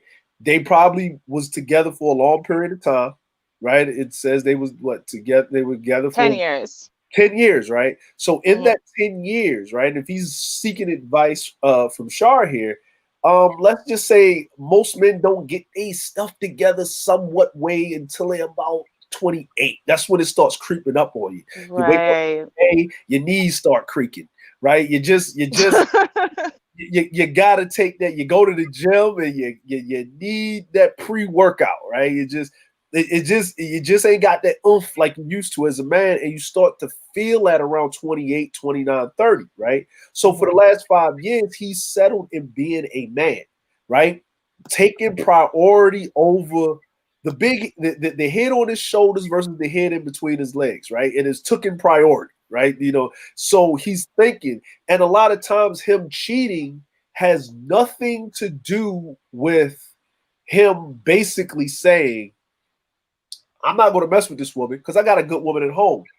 I'm not going to mess with this woman because I don't want to hear her mouth. See, that's different. That's a totally different thing. I don't want to see her attitude. She already checking my phone. She's smelling my crotch. I can't take a shower after the gym because why you take a shower at the gym? Well, you told me last time I came home why I ain't take a shower when I was in the gym and I'm smelling all funky. Now when I come home, well, why you changing deodorant? Why you change your soap? Why you change this? Just that. Yeah, what are you talking about? Why you pick up the phone when I ask you? You got 5.6 seconds to pick up the phone. When I do X, Y, and Z. She may be cheating. She may be not. She's been dealing with this man for 10 years, right? And this is, what Cerulean says, women nest in the environment. And like Vonda said, when she's in that angry place, it's going to take a lot more energy to get her out of there. This dude can go, and they ain't married yet. Because, most men, if they write a letter, they're going to tell you, well, we've been married. I did such and such and such and such and such and such. We're married. They ain't getting married because he knows once they get married, it's going to be worse. It ain't going to get better. It's going to get worse. She has legal authority to destroy his life on a whim of a snap of her damn fingers, and he just got to take it. And she is sitting over there like, why won't he bring the ring and marry me? He must be still out there cheating. Why? And it's these two people with this friction, and usually with men, we allow the women to break up with us because it's safer. I'm being dead honest. I know what you mean. It is safer. You don't want to let her break up with you. You be like, okay, good. Yeah, woo! Like you do stuff, you ghost, you don't answer the phone. You try to be like, woo, where's Carmen San Diego? Where's Waldo? Because you don't, because what you don't want is you don't want a situation where you put in a bad situation where it gets physical or nothing like that. And women in their emotions, men do it too. Men get crazy too, right? But when women go there, they can go there. And that's how the way society is. They're given that latitude. You know what I'm saying? We get a lot of latitude as men, but women get a lot of latitude in that way. And it's better for the woman to break up with you. And he's only sticking around so she can get rid of him. He would rather she cheat on him so it can be over. I don't know. I don't think so because you know what? Listen, men do not write in anonymously for help on how to fix a relationship when they're secretly just waiting it out because that's what he would have asked. I think it's anonymous for that reason. No, he loves her. He really wants to make it work. Yeah, he wants to make it work. And I just wanted to say something because here's the thing, right? As a human being who was literally seemed to have been born with an anger management issue, like which is then therefore is attached to a bad attitude, right? Because when you're angry, you can't have a good attitude. I do understand, right, that there are women and men out there who are literally, they come into the relationship with an anger management issue. As long as everything is good, they are the greatest person on earth. You want to live in their sight constantly because they're so great, but because they have anger management issues, right? And this attitude that's attached to their very sensitive feelings. Normally, when things are good, they're incredible, but when they are bad, they are miserable, right? And then that, in and of itself, can cause people to react badly. In all fairness. Right. So whether it's a woman who's already been cheated on by a countless boyfriends, she gets into this relationship, she's treating you like you're a big fat lying cheater anyway. And you go, one day you're drunk and you say, you know what? Fine. If I'm going to be treated like that, I'm going to act like that anyway. It's a very childish thing to do, but still, or people who react that way. It's normally what you see in young relationships, right? With young people, right? People who are in their late teens, early to mid 20s. Older than that at times, Ruby. It happens at the older ages too. We call that ticking time bombs. Ticking time bombs. Long sufferings. But my point is that you see these really childish reactions to stuff when people are learning how to deal with conflict, and that's normally in the younger years, right? And so because we're talking about a 10-year long I don't know about all that, but yeah, I heard you though. Yeah, right. But because we're talking about a 10-year long relationship, right? I and again, I'm not discounting anything we've said. I'm just trying to give possibilities because we got to guess about a lot of different factors here. And so I'm thinking, okay, let's say they were 21 to 23 when they got together, right? Now they're 31 to 33. I mean, there's a big difference in maturity there. You know, there's a big difference in the way that we react to conflict, the way that we see commitment. I mean, again, we don't know what their agreement was as far as, I mean, how serious was monogamy taken? How serious was fidelity taken? We don't know, right? So, like, on one side, I think if you're in your 30s, you know, I think we can kind of say monogamy really means monogamy, right? Fidelity really means fidelity once you're in your 30s and you're trying to accomplish something. But you know what? Teens and young 20s, I don't know. They see some of these things slightly differently. So, you know, that's why I go back to the attitude thing, because I know I was one of those people. And I actually know people who are one of those people who, you know, when they're good, things are great. But when they are bad, they are bad. And so the guy doesn't want to get out of the relationship because he wants to hang on to all the good, because the good is phenomenal, right? But the bad is bad, right? And so at Yeah, that point, that's the that's why he's thing. reading Some the book guys into get really that. emotional. That's when, you know, some guys unfortunately get emotional in that situation because he's thinking about the good times, the good feelings, but logically, it's not working no more. But he's But he's blaming not himself. That's why he's staying and letting her treat him like dirt, because he blames exactly. himself. Because, you know, and I'm going to say, if the fidelity were not the main crux of the issue, I don't think he would have mentioned it. He Right. would, you know, so that really is a deep cut for a lot of people, infidelity. Yeah. You know, especially when you're young, like you were saying that they got together in that 21, 23 age. It's like, you know, that's like your first love, the first guy you lived with. And then he goes and sticks his peen in another chick. Like, oh my God, what? You know, I can't believe it. You know, it just breaks you down. And let's say he did a few dalliances here and there. And then he got to an age where he matured. But she was already so angry for each time he cheated on her. You know, now that he quote unquote is not, I mean, she does have this whole stank attitude, and she's nesting in it.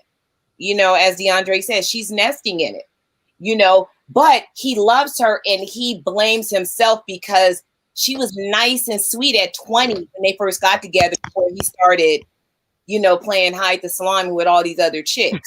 You know what I mean? And I so do. she got that little bitter edge to her, but you know, she's still pretty, still the pretty girl he fell in love with, and he feels responsible for her feeling this way. And he just wants to know, how do I get her back on the other side? You know, what do I do about this? You know? Okay, music, you're trying to get your word in. Go ahead. I was just about to say it's not so much the actual act. I think for most people, it's the reasons why. But because when usually when you find out someone is cheated on you, you always ask, "What did I do? Why did I do? Why did you do this?" It's not so much the act, but what the reasons that led up to it. And you're around most people, especially in this 10-year relationship. I mean, there were signs all over the place that he wasn't doing the right thing or she wasn't doing the right thing as far as cheating is concerned. We're all creatures of habit. So either you decided to ignore the changes in him and his daily routine, or the new shirt that he puts on for no reason, or the clothes he got sitting in the car, or vice versa. You know, that's I can't say but nothing else, but that's your fault. Well, you know what? And I agree with you too with that music. And that's where, you know, again, going back to like my own personal life experiences, knowing the high highs and the low lows of a person, you know, who has the anger and, you know, especially the anger management issues. You know, there's almost like an addictive quality to it, but because you feel so good when you're high, when things go low, they feel horrendous. They feel awful. They feel terrible. Like, you know, it's almost like because you're so open and happy with the highs that when the lows come, right, and they seem to come out of nowhere for the person who's not, you know, not the angry one, it seems to come out of nowhere. The attack seems to come out of nowhere. The anger seems to come out of nowhere. There's no dealing with it, really. You know, that low feels so negative that, you know, people react badly, like I said. And I think one of the ways, because I've heard it and I've seen it myself, one of the ways that people react badly is by going out, getting drunk, and then someone's nice to them for 5 seconds and they go, great, see, some chick who's not going to do that to me, right? And then they wake up in the morning, they feel very terrible about it. That's definitely not what they want, right? They just want to fix the woman that they're in love with, so that way she's not doing this crazy roller coaster thing. But by then, the damage is done. You've already cheated now. And so again, that's like the what came first, the chicken or the egg. Doesn't matter. It depends on the woman at that case. You know, does she take accountability for her attitude and her anger and how that affects things or not? And it doesn't seem like she does. It's been 10 years. It's also, and you have to tell him it's up to him too. Again, how many things did he allow her to get away with, to the point that he had to reach out to a complete stranger and ask for, what do I do next? That's a good point. 5 years worth. Yeah, that's true. Because I guess 5 years he's been good. Yeah, that means the 5 years before he was smacking her. A stink attitude, and he's just like, "Wow, what can we do about this stink attitude? I know I wasn't the best dude, but this attitude, it's like, I mean, does she want to get better? Nope. I mean, no, because she's always been like this. Like, from the way it sounded like, is she's had this attitude issue. No, because like, go back and listen to the letter. I can't remember what. Hold on, the starting point. It's around. Well, now it's about an hour behind. But go and listen to the letter, because I went and listened to it again because I couldn't remember exactly what the points that were made were.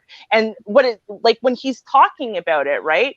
He's trying to say, basically, he sounds like the kind of guy who loves this girl so much and doesn't want us to slam her. So he's trying to make himself seem like, well, not like he's been perfect the whole time, guys. I mean, come on, he's made mistakes too. You know, she's not a bad person just because she has some flaws. Like, that's what it sounded like to me. Like, seriously, going back and listening to the letter again, it's like he's trying to defend her in advance. So let me put myself down too, so that way she doesn't seem so bad. But how do I deal with this? Because I love her so much.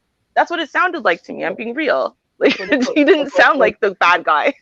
Well, that's what I said. The cheating is the effect, not the cause, right? So she probably, like you said, she probably had the attitude a little bit, but let me put it to you like this, right? If they've been together for 10 years, right? When she's younger, when you're young, you're cute, you're radiating, attitude, right? Yeah. Right? Attitude. You can have. I'm saying 20 years old, yeah. Have that attitude, baby. Wear it like a crown, right? It keeps you sacred. It's like it's like, okay, the girl in the club with the attitude, yeah, because ain't nobody gonna get her, but I'm gonna get her, right? And then when you get her, okay, I get that, babe. You had the attitude to keep the rest of the jackals away, but I got you now. Calm down. I'm doing this. I'm doing that. What? Who's spitting your cornflakes this morning?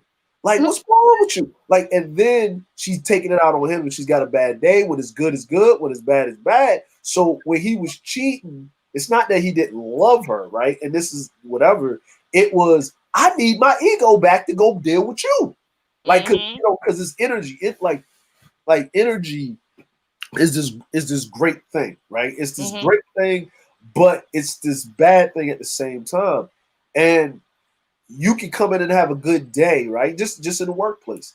And your boss can come in there angry, and you just, yeah, it's going to be a great day. I'm going to get off. Right? Friday, yeah, you come in there jigging, right? And he, hey, come in the office. Did you do this? Well, you got to do this, and you're not going to leave here today unless you did such and such, right? And then when you leave out of the office, right, his office, you're sitting at your desk like, man, I ain't doing shit. Wait a minute, hold on. And you get this anger, and then the mail guy comes by, and then he gives you the mail, and then he just puts it on the desk. Hey, man, why you just throw my mail on the desk? Then you look back at the boss, and he comes back up 2 hours later, and he says to you, "Hey, I'm sorry, you know that you didn't really do this." He's not going to say because he walked in on his wife like cheating on him with somebody, and they working through some problems. That's none of your business. But he's still carrying whatever was wrong with him, and you got all of his happiness. He's got to dissipate it somewhere, right?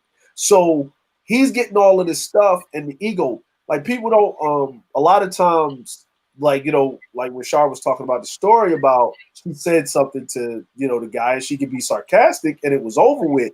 But, you know, it wasn't what she said, right? It's not how she said it. It was in a room full of people, right? And then it's our pride and our egos. Pride and egos have killed a lot of people, Mm-hmm. especially with men. War is actually fought a lot of time back in the day off of pride and ego, right? Yeah. So it's your honor as a man because that's the only thing that you can stand on, and you only let someone that's close to you, especially a woman, be able to chop at it. But the only way a lot of times a lot of men get it back is by dealing with a woman somehow, some way, showing some dominance. That's why you with them over there, they do stream after stream about demeaning women because some woman took their pride, balled it up, and threw it in the trash can, and they want to get it back. So they sit up there, their little Hubble tanks, and do that. So his effect was cheating. That was his power over Mm-hmm. getting his Mm-hmm. ego back to boost it back so he could just go and serve his ego back up to her so she can cut it, and it was rinse and repeat. And that's why I always say everybody likes circles. Everybody loves circles. You in the circles. But no, But I think you're right. And to add in there really quickly well, that one thing that people like when we talk about men, right? We talk a lot about ego and respect for men, right? And we forget though that there's a lot of defense mechanisms that have ego and shame and respect all kind of built into them regardless of your gender. And so, like saying the words "I'm sorry." I know a lot of people, including myself, I worked on it. Now I just try my best not to do anything wrong so I don't have to apologize because it's very hard. No, it's so serious. It's so hard for me to apologize. I hate it. I'd rather just not do anything wrong. I'd rather micromanage my every movement all day long so I never have to apologize. But I know people that are the same way, right? And again, these are all defense mechanisms that you build up to kind of protect yourself because apologizing and saying you were wrong makes you feel weak. Apologizing for your feelings, that's what you feel like. You feel like you're apologizing for your feelings instead of, the behavior attached to the feeling. And then there's a lot of ego and pride behind that. And there's no way in hell you'd rather slit your own throat than apologize, right? And so now, meanwhile, you're sorry. You're sorry like hell you said that to this guy. You're sorry like hell you made him feel that way. In the moment, though, you were trying to destroy him and demolish him because he hurt your feelings. He really hurt your feelings. He really made you feel bad. And so you're going to make him feel as bad as he made you feel, even though, and here's the thing, this is why I guess I wanted to talk about this, right? Because everyone knows cheating is bad, right? It hurts and whatever. But I'm talking about people like myself who it was the smallest thing could hurt my feelings in a very big way. Like, you knocked over something that you knew was important to me and it broke, right? I could literally want to I eat your babies, right? Like just demolish your whole entire world over something that small because in that moment, my feelings would get so big and it would feel very intentional. Like you did it intentionally on purpose to hurt me. And so now I want to hurt you back. Right. And see, these are things that, especially when you're an emotional person, right? You can get caught up in doing stuff like that. And then, saying sorry just feels wrong, but it's right at the same time. So then you try to make it up. And, guys, I mean, honestly, what's a really easy way to make things up to guys? A little bit ahead. Oh, look, there you go. Every problem solved, right? That might work for a few years, but eventually. Not every guy. Not every guy, but okay, yeah. maybe not every guy, but a lot of guys, right? They're simple and it's easier. But eventually, especially if a guy's starting to think about commitment and building families and legacies and stuff, that's not going to work anymore. Like, I don't care if your apology is real super great. I don't want you to have to apologize. I don't want you to do this anymore. And so, my advice is just going to simply be to him is this. But you can only do it if you're serious. So if you really mean it, if you're done, if you're at the place where you're willing to walk away at this point, let her know, right? Either she goes to a therapist of her own accord by herself and gets help for herself, right? And you guys can do couples therapy too. If you want to be like, oh, it's not just you, I'll do it too and whatever, but she's got to go or you're leaving. Right? Because whatever, if she's got an anger management issue, she's got attitude issues, whether they're your fault, someone else's fault, there's a whole combination and whatever. Unless she works through that stuff, it's never going to change. It's going to keep getting worse. She's going to find ways to blame you and so on. So that's what it comes down to. You're never going to get anything healthy unless she goes and does some work on herself. And maybe you need to do some work on yourself too to figure out what have you been doing for the last 5 years? Yeah, it won't correct itself. You're right. That there's going to have to be an intervention. I mean, if she can't make the conscious decision, I don't know how deep her pain goes, because hey, it could stem from other things, reason why she won't let this go, or why, like you even say, Ruby, she could have always had this attitude, and it just got worse with the issues that happened in their relationship. Right. So it's like they probably do need some therapy. Well, and it also brings up another issue, and I think I'm gonna jump off after this, but my thing is that like you were saying, Vonda, like with her always having this attitude, I think the narcissist is the worst cheater of all, in my opinion, because of whatever happened to them before, and they never got over it or never got counseling for it or whatever, or closure, whatever we call it. They just bring it on to the next person. So now it's like if you just did one little thing, it could just be like a teardrop versus what they went through in the previous relationship that happened in multitudes. So now it doesn't take much for the next person to get this person all roused up. And I think that's very unhealthy. Yeah. Yeah. Right. Yeah, but I'm gonna jump off here and listen to y'all for the evening. But thanks for having me on, Char, and it's good to have been talking to everybody. You are welcome. It's nice to see you again. Likewise, likewise. And all right, fellas, good talking to y'all too. You too, bro. All right, man. Bye, Thank you. All right, peace out. Peace. Yeah. Everyone has the right to be offended if something happens to them. I got that. But bad attitude that just really dampens and just destroys the relationship. And I know the guy is trying. That much I do know. So, how long do you try? How long are you still angry? All that's subjective. We don't know the pre-existing conditions. You just don't know. Sometimes Right. it can be who you slept with. It may not even be the fact that you did it. Well, that's part of it, but who you did it with. So it's so many things. Go ahead. I'm gonna say this that like there's like what I was told by my elders. They were like, look, you get caught cheating on a woman. This is 3 things is guaranteed for you just to lead a relationship. One of her really close friends, blood relatives, or a woman that's less than her. You do those 3 things, leave. For whatever reason you did it, no one wants to hear it, leave. Pack it up, go. Just go. Okay. Don't stick around. If she's equal to, if it's some mystical stranger that is not in y'all preview when it happened, she can kind of make sense of it. Y'all can kind of work it out. It's like if it's a woman that's pretty as her or prettier than her or got a better standing, then she in her head will logically understand, okay, because she's this, and this, and that, so I can get that, right? And we can work it out or whatever, then you can recover. If it's like a sister or a cousin or a blood relative, if it's a home girl that's really close or her worst enemy, and that same thing, because women can hate each other one day and be best friends the next day. You don't know how it works sometimes.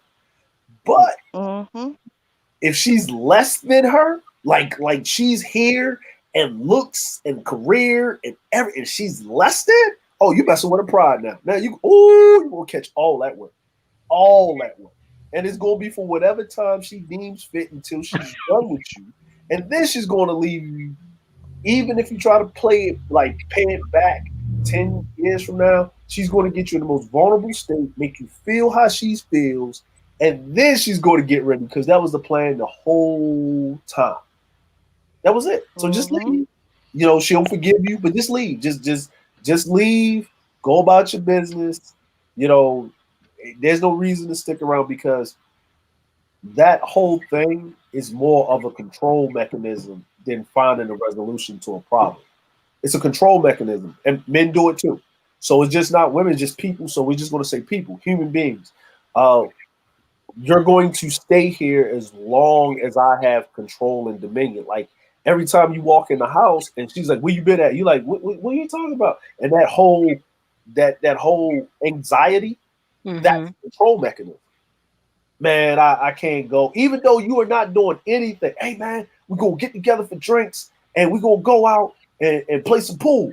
Nah, man, I can't go because I got something coming up. What? You know what I'm saying? And she could be right there looking at you. You bet not tell them that you going because you can't. We ain't got nothing going on, but you just can't go because I want to just make your life a living hell. Terrible. Yeah, and that's probably what's happening. Hey, this is my new friend, such and such, or this is my coworker, Kathy or Karen or something. And she'll look at her and look at you, and then you can see through her eyes the Rolodex of all the chicks you got cheated with. And that woman bet not even resemble none of them. She bet not look nothing like her.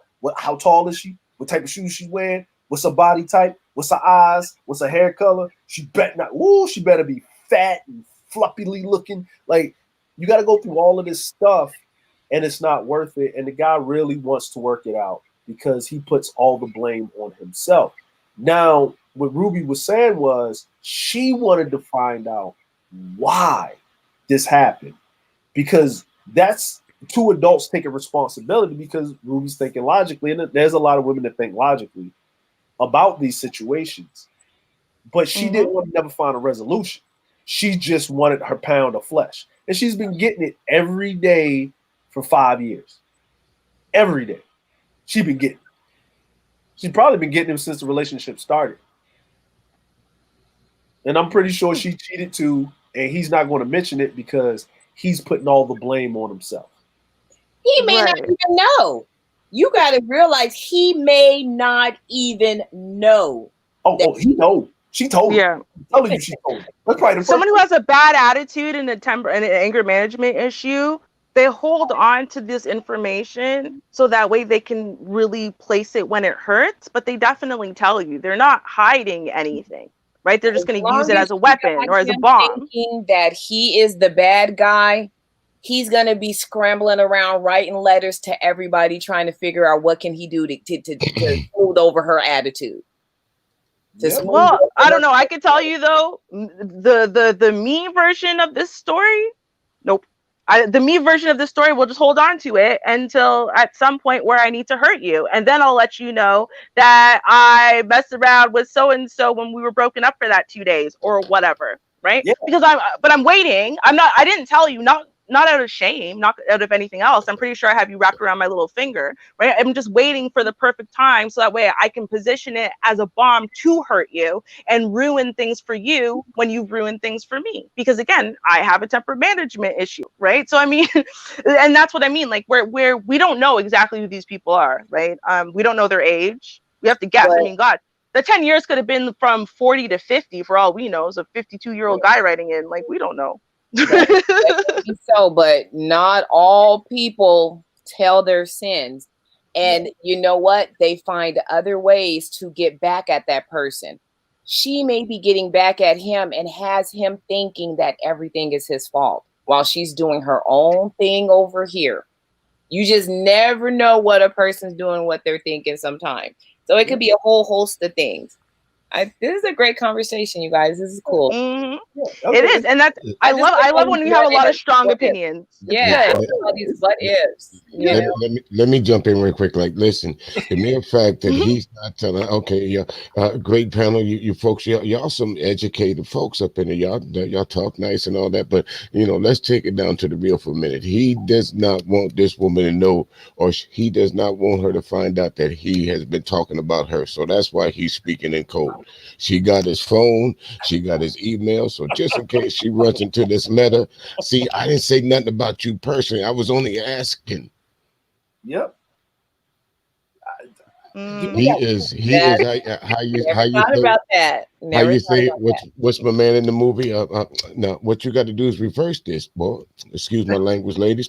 Boy, won't be pussy whipped. You got to whip that pussy. Pops.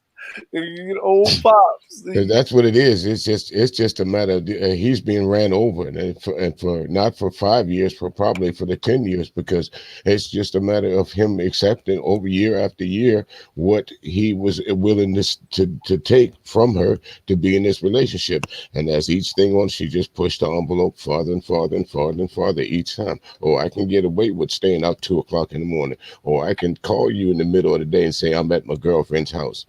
I can get away with all this because all you're gonna do is get mad and ask me where I've been, what I'm doing. So he got to blame his damn self, to be quite honest with you. As they say over in them streets over there, this is the definition of a simp right here. Well, you know what though? I will say I was thinking the same thing. I wasn't gonna say it. I wasn't gonna even use that term, but I was like, well, maybe he's a simp. You know what though, y'all? Listen. Bro, I don't think you're a simp. This is what I think, right? Because there's not music. The guy wrote in. Here's what I think, okay? Because there's another kind of relationship that we could be talking about here, especially when we're talking about 10 years. So people who meet young, right? And they got their own dysfunctions, right? And their own messed up stuff, right? So when you're dysfunctional, you got messed up stuff. You know that, functional people aren't trying to date you, right? That your energy does not attract theirs and vice versa. So you try to meet someone who's got a dysfunction that balances out your own. That is to say, they can't be that mad at you for your dysfunction when they're spewing their dysfunction all over the place too, right? As in, he's a serial cheater, liar, habitual, whatever, right? And she's got this anger management, temper, a bad attitude issue, right? So they're both dysfunctional. They're both messed up, and she can't do too much about his because she doesn't want to change hers. So now, 5 years in, you really actually fall in love. You're starting to, as DeAndre said earlier, you want to settle down now. Plant some roots. You're ready to do something, and so you start changing up your ways, and she didn't change up hers. Right? And you're like, wait a minute, I was only really willing to tolerate all of this and build a life with this as long as I was doing what I was doing. But I don't want to do what I was doing anymore. So why doesn't she want to fall back now? And hey, look, we both get to be responsible adults together and start something.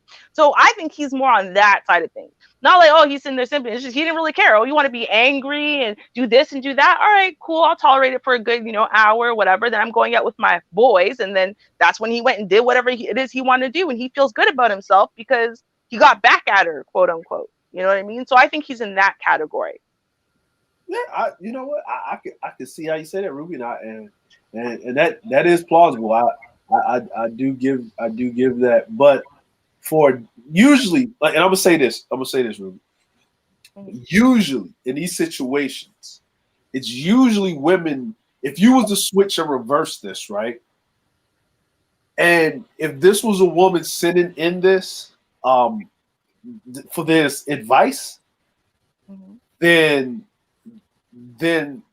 I could definitely see that as a super plausible thing. For a man to send it in, he really does love this woman. I agree. He's been ran over for the whole point. His cheating thing was, like you said, to get back, and that's what and we can see it, and we actually agree.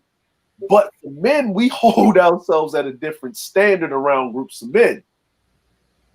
And what we're saying is, if you're putting up with this attitude from this woman and she's running you ragged, because if you're contacting a woman to get insight of what you should do, because because the first person men will talk to when they got relationship problems is other men.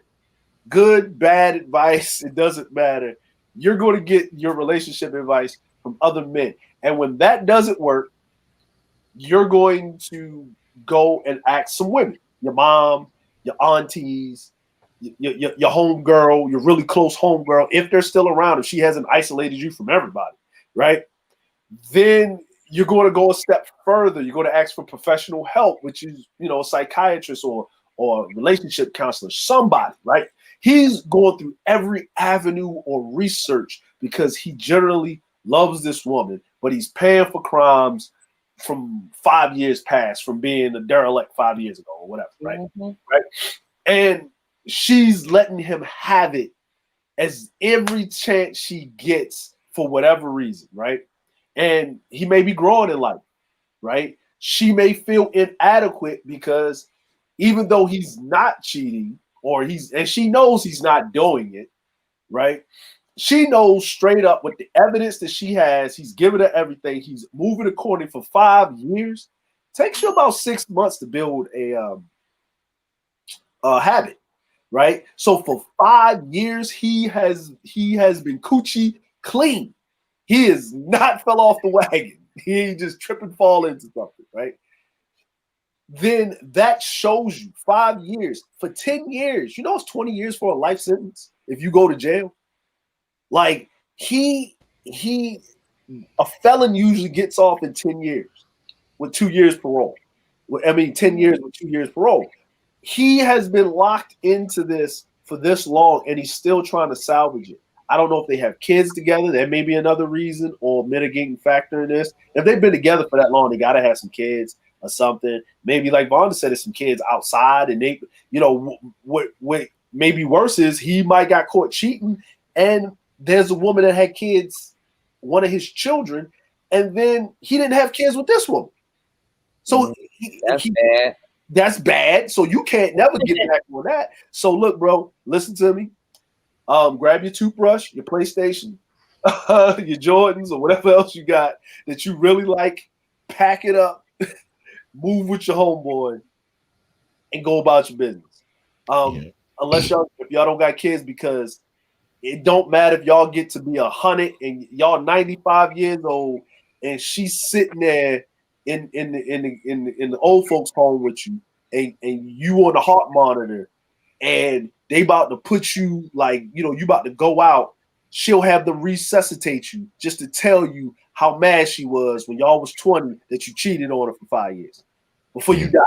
That's what type of person she is. Let it go. Run. There's the hills. Get on your bicycle. Run. I'm sorry. It's over. It's a wrap. She ain't changing.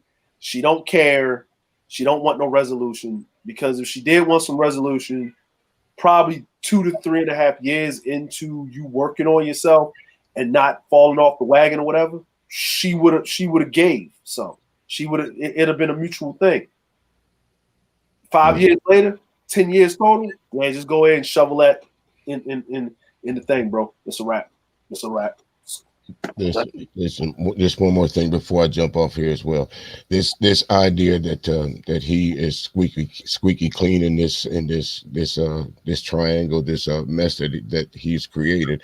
The mere fact that unless that he had one night stands, he was already out of bounds by cultivating another relationship outside of his so-called marriage or his girlfriend. So he couldn't have been spending all of his time with this particular woman, because he had to be courting other women, not unless he went to a whorehouse or it was a one-night stand.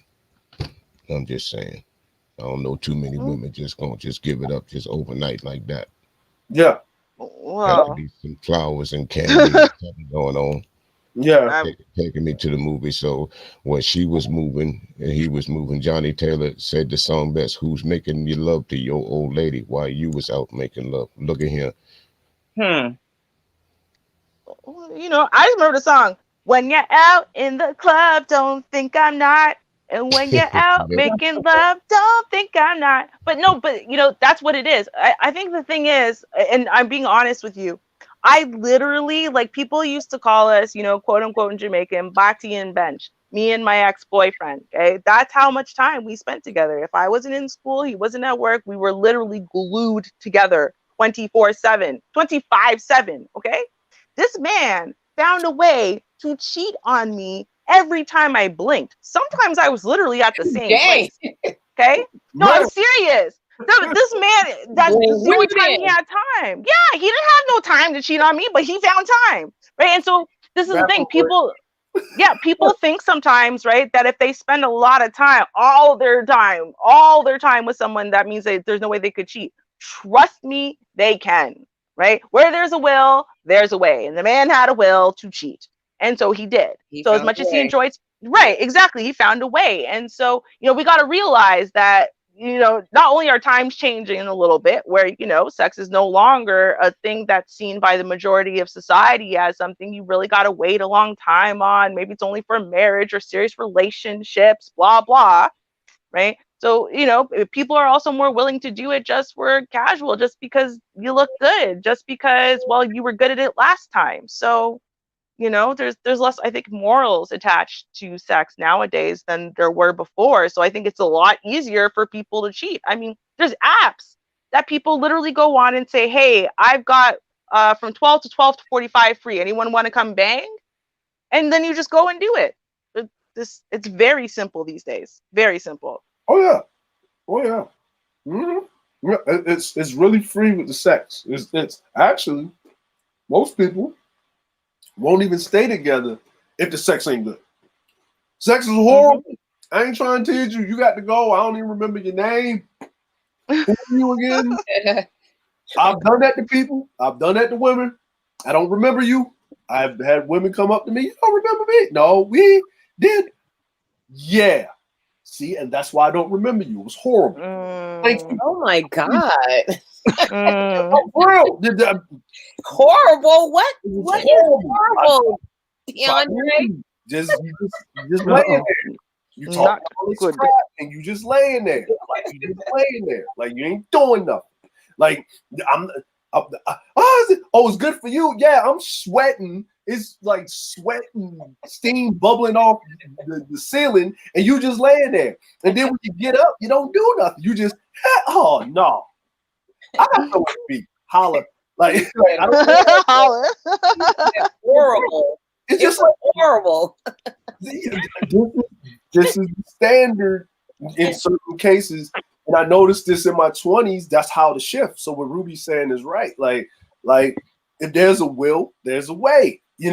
She's at work. She's minding her business. I done had chicks come hit me up. Hey, you want lunch? Yeah. All right. I'm gonna meet you in the parking lot. Blase. Wait a minute. Ain't you at work? Yeah. But he at work too. So he ain't gonna think nothing weird. Women are the most diabolical. Y'all thinking that when men cheat, right? And and a lot of people think this. That men come up with a lot of these diabolical schemes. It's actually women that come up with a lot of these diabolical schemes. Don't be trying to take the blame off for you, Dre. We actually, it was really her idea. I participated, but it was really her idea. She had the plan. Yes, I'm like, it's only ever. No, you know what, Fonda? I remember once actually this literally happened to me, right? So, and I had created, right? Not me. I wasn't the cheater, right? I was accusing a boyfriend of cheating, and I had gone all amateur detective. Trust me, I had his whole entire life mapped out. I had all kinds of crazy convoluted plans as to why this happened and how it happened and blah, blah, blah. So when I finally came to him with all my evidence, right? And he admitted the truth, right? Like when the truth was so basic, I would just, and he's like, I'm not as clever as you think I am. Like that was his answer. He's like, I'm not as clever as you think I am. Like, it was really a lot more basic than you were thinking. And it was so funny, but it's so true, right? Men are like, I'm not trying to say basic in a bad way. It's just like, women want to go through all these convoluted little planning, scheming, diabolical things. We feel good doing stuff like that. Men are a little bit more cut and dry, bottom line, to the point, quick and easy. You make it too hard and too complicated and too whatever, they're going to give up, right? Yeah. That's why we get caught. That's why we get caught a lot of times, because the plans are too simple. And it's not that she's mad that she wants you, really. She is. Think I was going to come back home? I live here, fool. Look. It's not that the woman she's mad that you what you did, but she's thinking in her head, he's doing this whole Batman Cape Crusader, jumping the phone booth, blah, blah, blah, blah, right? And then she finds out it's just as simple as you pulling up to the parking lot in the back part of the parking lot, beating the brakes out. Like, and then she's like, and she with a homegirl, like, yeah, girl, see, we caught him, right? And it's like, Nigga, I couldn't be like some Cagney and Lacey kicking the door, catch you in a 5-star hotel. You got some chains and whips and oils. You just beating it down in the back seat of her car on the kid plushie toy in the car seat. You ain't nothing like nothing spectacular. She's not doing nothing that I'm doing. She's just, what? Really? Oh, my pride's hurt. Because that's the thought in the head in the middle. Like, no, I'm just trying to get it and go. I got a time schedule. Like, let's go and I'm out. And that's what it really is. It's usually the diabolical schemes and plans, right, are usually put together by women and men execute them. Because it's just a plan until it's executed. Now, when it's a really elaborate plan and a woman has nothing to do with it, it's a group of men coming together for a war strategy. But normally you get half those pieces from women anyway, just not from this particular plan, right? But from other plans in the past, and they bring those elements together, right? And they still weren't their, they were women's elements. You know, it's true. Yeah. Remember, like them pills, them blue, black, and red pills. It's a woman's thing. Women came up with that, but we ain't gonna say nothing about it. But and I'm gonna tell y'all women, that's out there, right? The homegirl, the sister, the play cousin. Oh, that's the best alibi ever. Ever. She does most of the dirt. She does hold it. You ain't gonna believe. You're not going to believe the homeboy, because the homeboy, he'll forget, he'll get stupid and stuff. But she knows all the secrets, every last one of them. She's been knowing him since like ever. She's been knowing him longer than you. She knows him better than you know him. What was that movie? Brown Sugar. With Ty Diggs, and the reason why him and his wife broke up really because Sanaa Lathan knew him better than she did. She didn't, but they grew up together. But they, they did that whole thing. But the homegirl is what teaches if you're dealing with in these situations with both people, you have to understand, and this is where I learned a valuable lesson. Like, I had problem with women cheating on me because they said I didn't care enough. I said, what you mean? You said you're going over your homegirl house? You went over your homegirl house. That's it. You know where I'm at? I'm sitting in the crib. What's the problem? Well, you act like you didn't care. And he act like, because I'm not hawking you down. Like, you said you're going to be home at 8. I called at 8. You wasn't home.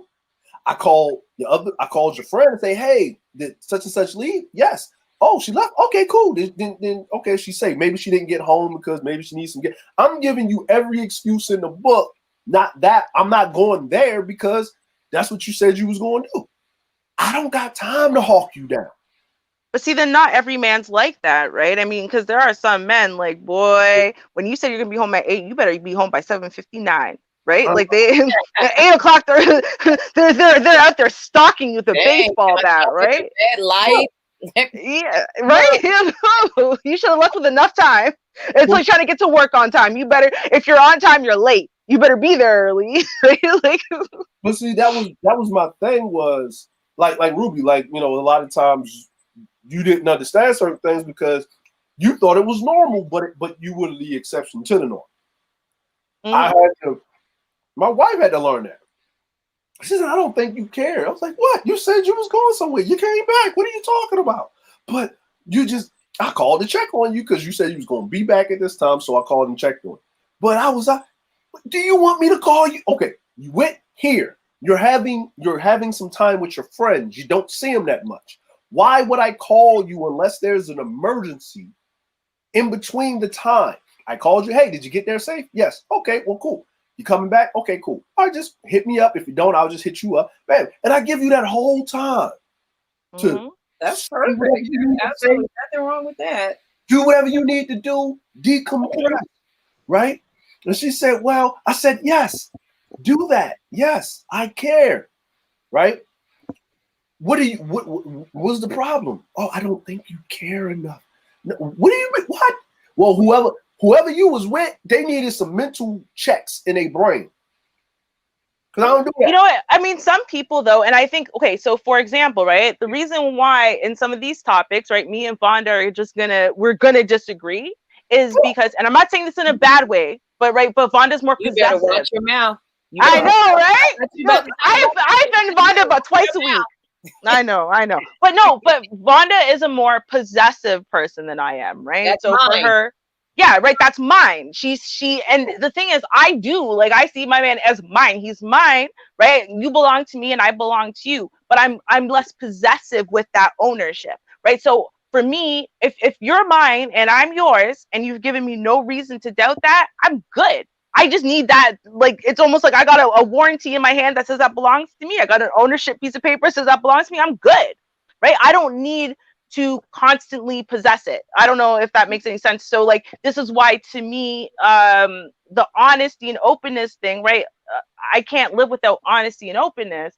But like, you sticking your D into some little bimbo or something drunk at the club, or it doesn't faze me because I'm not as possessive, right? But a lot of women are, a lot of men are, right? A lot of people are a lot more possessive than I am in general. To me, it's more theoretical. It's not theoretical, but analytical, right? So if you do something, and this is why honesty and openness is important to me, my next question is why? Why did you do it? There must be something wrong if this happened, right? So let's talk about why this happened 3 years in or 5 years in, because that's more important to me, because I don't really care that it happened. I care that we work out whatever the hell's wrong that got us to this place to begin with, where now cheating is an option, which is cheating something that crosses your mind even in your drunkest state because it wasn't before, right? Yeah. Whereas for some people, they don't care about the why, right? They care about the what, right? The what is his body and it got shared with someone else and that makes it no longer my body and that's it, right? So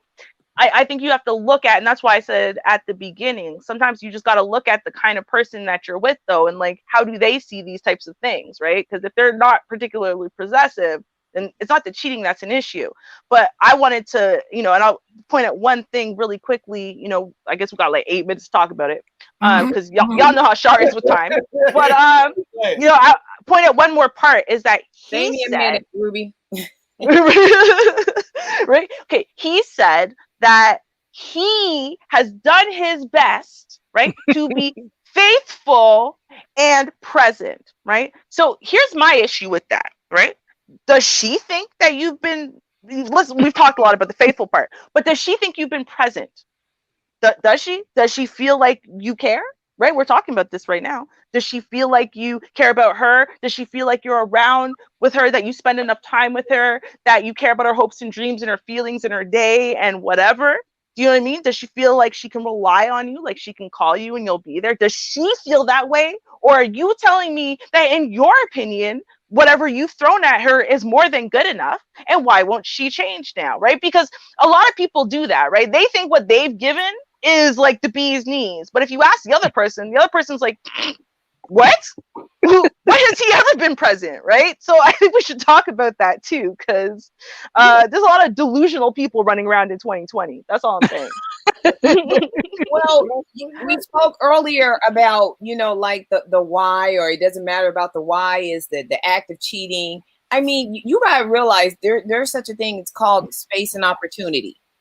Mm-hmm.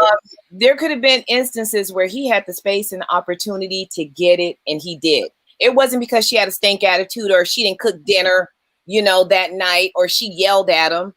There could have just been some space and opportunity, and he was at an age and he was not mature, and he just did what he did. Mm-hmm.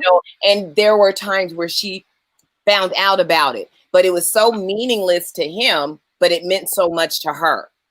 Yep. Mm-hmm. That's true. Okay. So let's say he did that, space and opportunity 6 times, 6 times. And each time she found out about it. Mm-hmm. At some point, you're going to feel undervalued.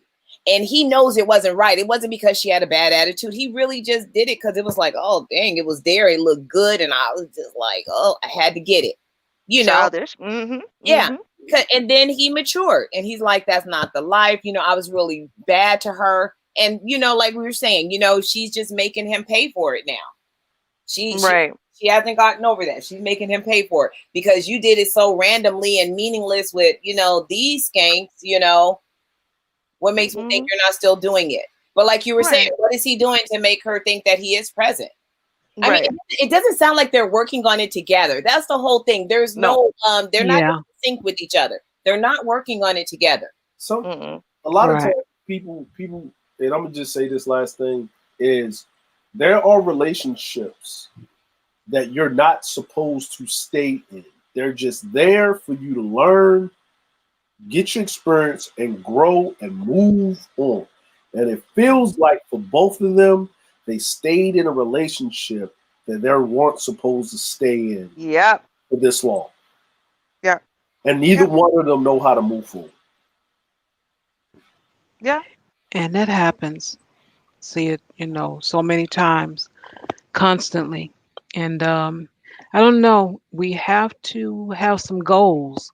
If you don't make goals and plans and have some target you're trying to reach, you're just gonna just be right there doing nothing. Time will get away. You'll look up and you're old. So I don't know how old these people are. Like I said, that information wasn't there, but I do like the way that we get the letters and we get a chance to explore. Wherever our mind go, we have different opinions and experiences.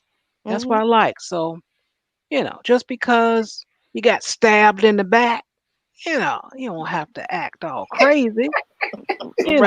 Act accordingly, like, okay, I accept this and now let me move on.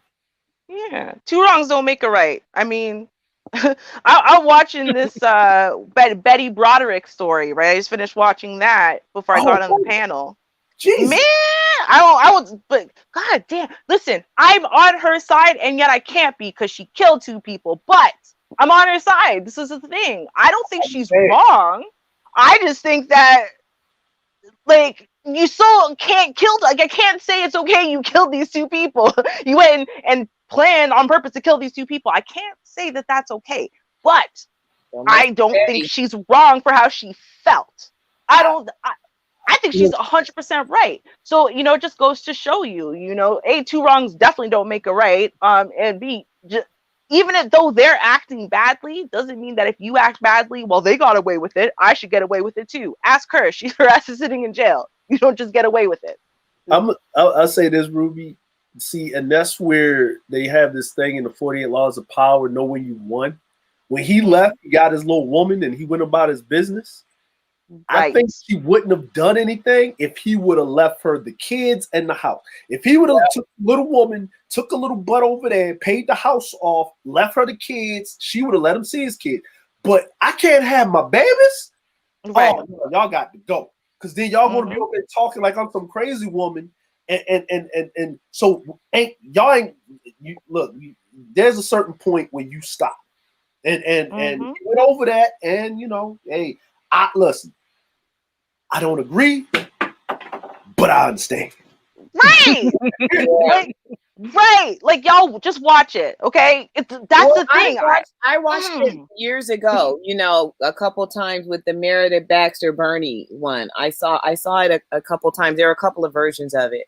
And my thing is with that is that, it got to a point where, he did not love her anymore.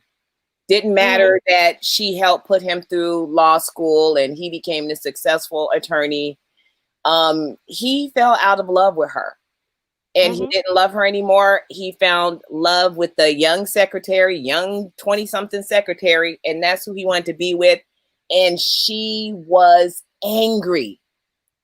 Betty was angry that because she dedicated her entire life to this man. She gave him 3 kids.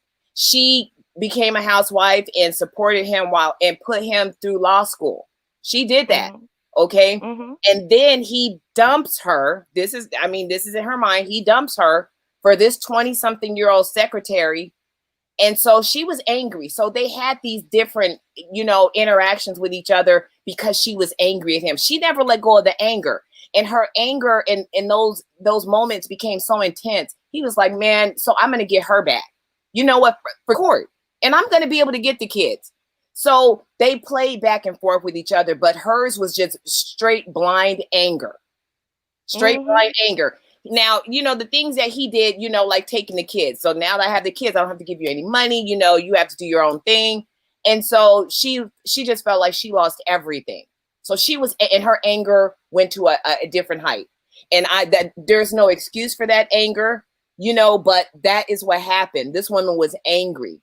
You know what though, Vonda? Watch. So it's Dirty John season 2, and it's the Betty Broderick story. Watch it as this, like, it's fictional, but not fictional, obviously, and just watch the story play out. Because it's different watching the story play out than watching like the true crime kind of thing. Watching them play her life out, and then watch what all of the facts and evidence. Watch them actually play out and see how angry you feel for her. Because I'm telling you, like I just finished it, and I'm still angry for her. Like I get it. I really get it. I know why you killed them. They were so petty. They were very petty. I know trying to be petty. There's a lot of petty things that happen. So it's just like sometimes you just got to be like, it's at some point. This is where you say the pettiness and the anger can lead to someone getting hurt because obviously. She was unstable to a point where it just pushed her just over, any type of boundary she would have ever thought. She had this blind rage, and I bet he was thinking, okay, I didn't think it could get like this. Yeah, she's going to get mad, but I didn't think it could get like this.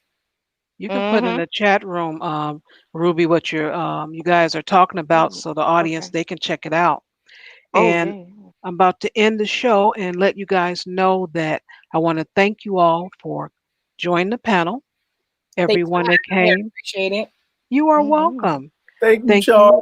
Great show. Thank you. Thank you. Thank you, everyone, for coming, participating in the chat room. For everyone that donated to the channel, want to thank you. And tomorrow we're going to have the stream for the reactions. That'll be at 6:30 tomorrow, p.m. Central. So come and check it out, the article reaction. And we'll leave out with the commercial. And again, remember the time is 6:30, not what you hear in the commercial. But until tomorrow, thank you. And good night, everyone. Peace. Cheers, y'all. Good night.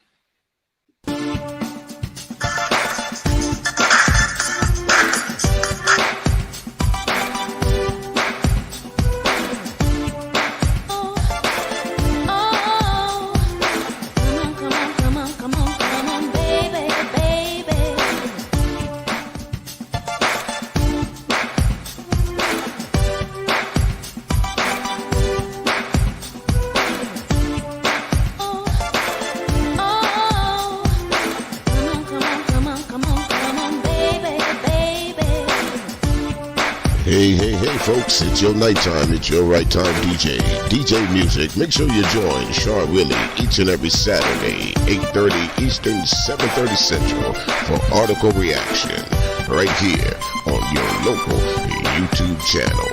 Don't forget, folks, like, share, and subscribe.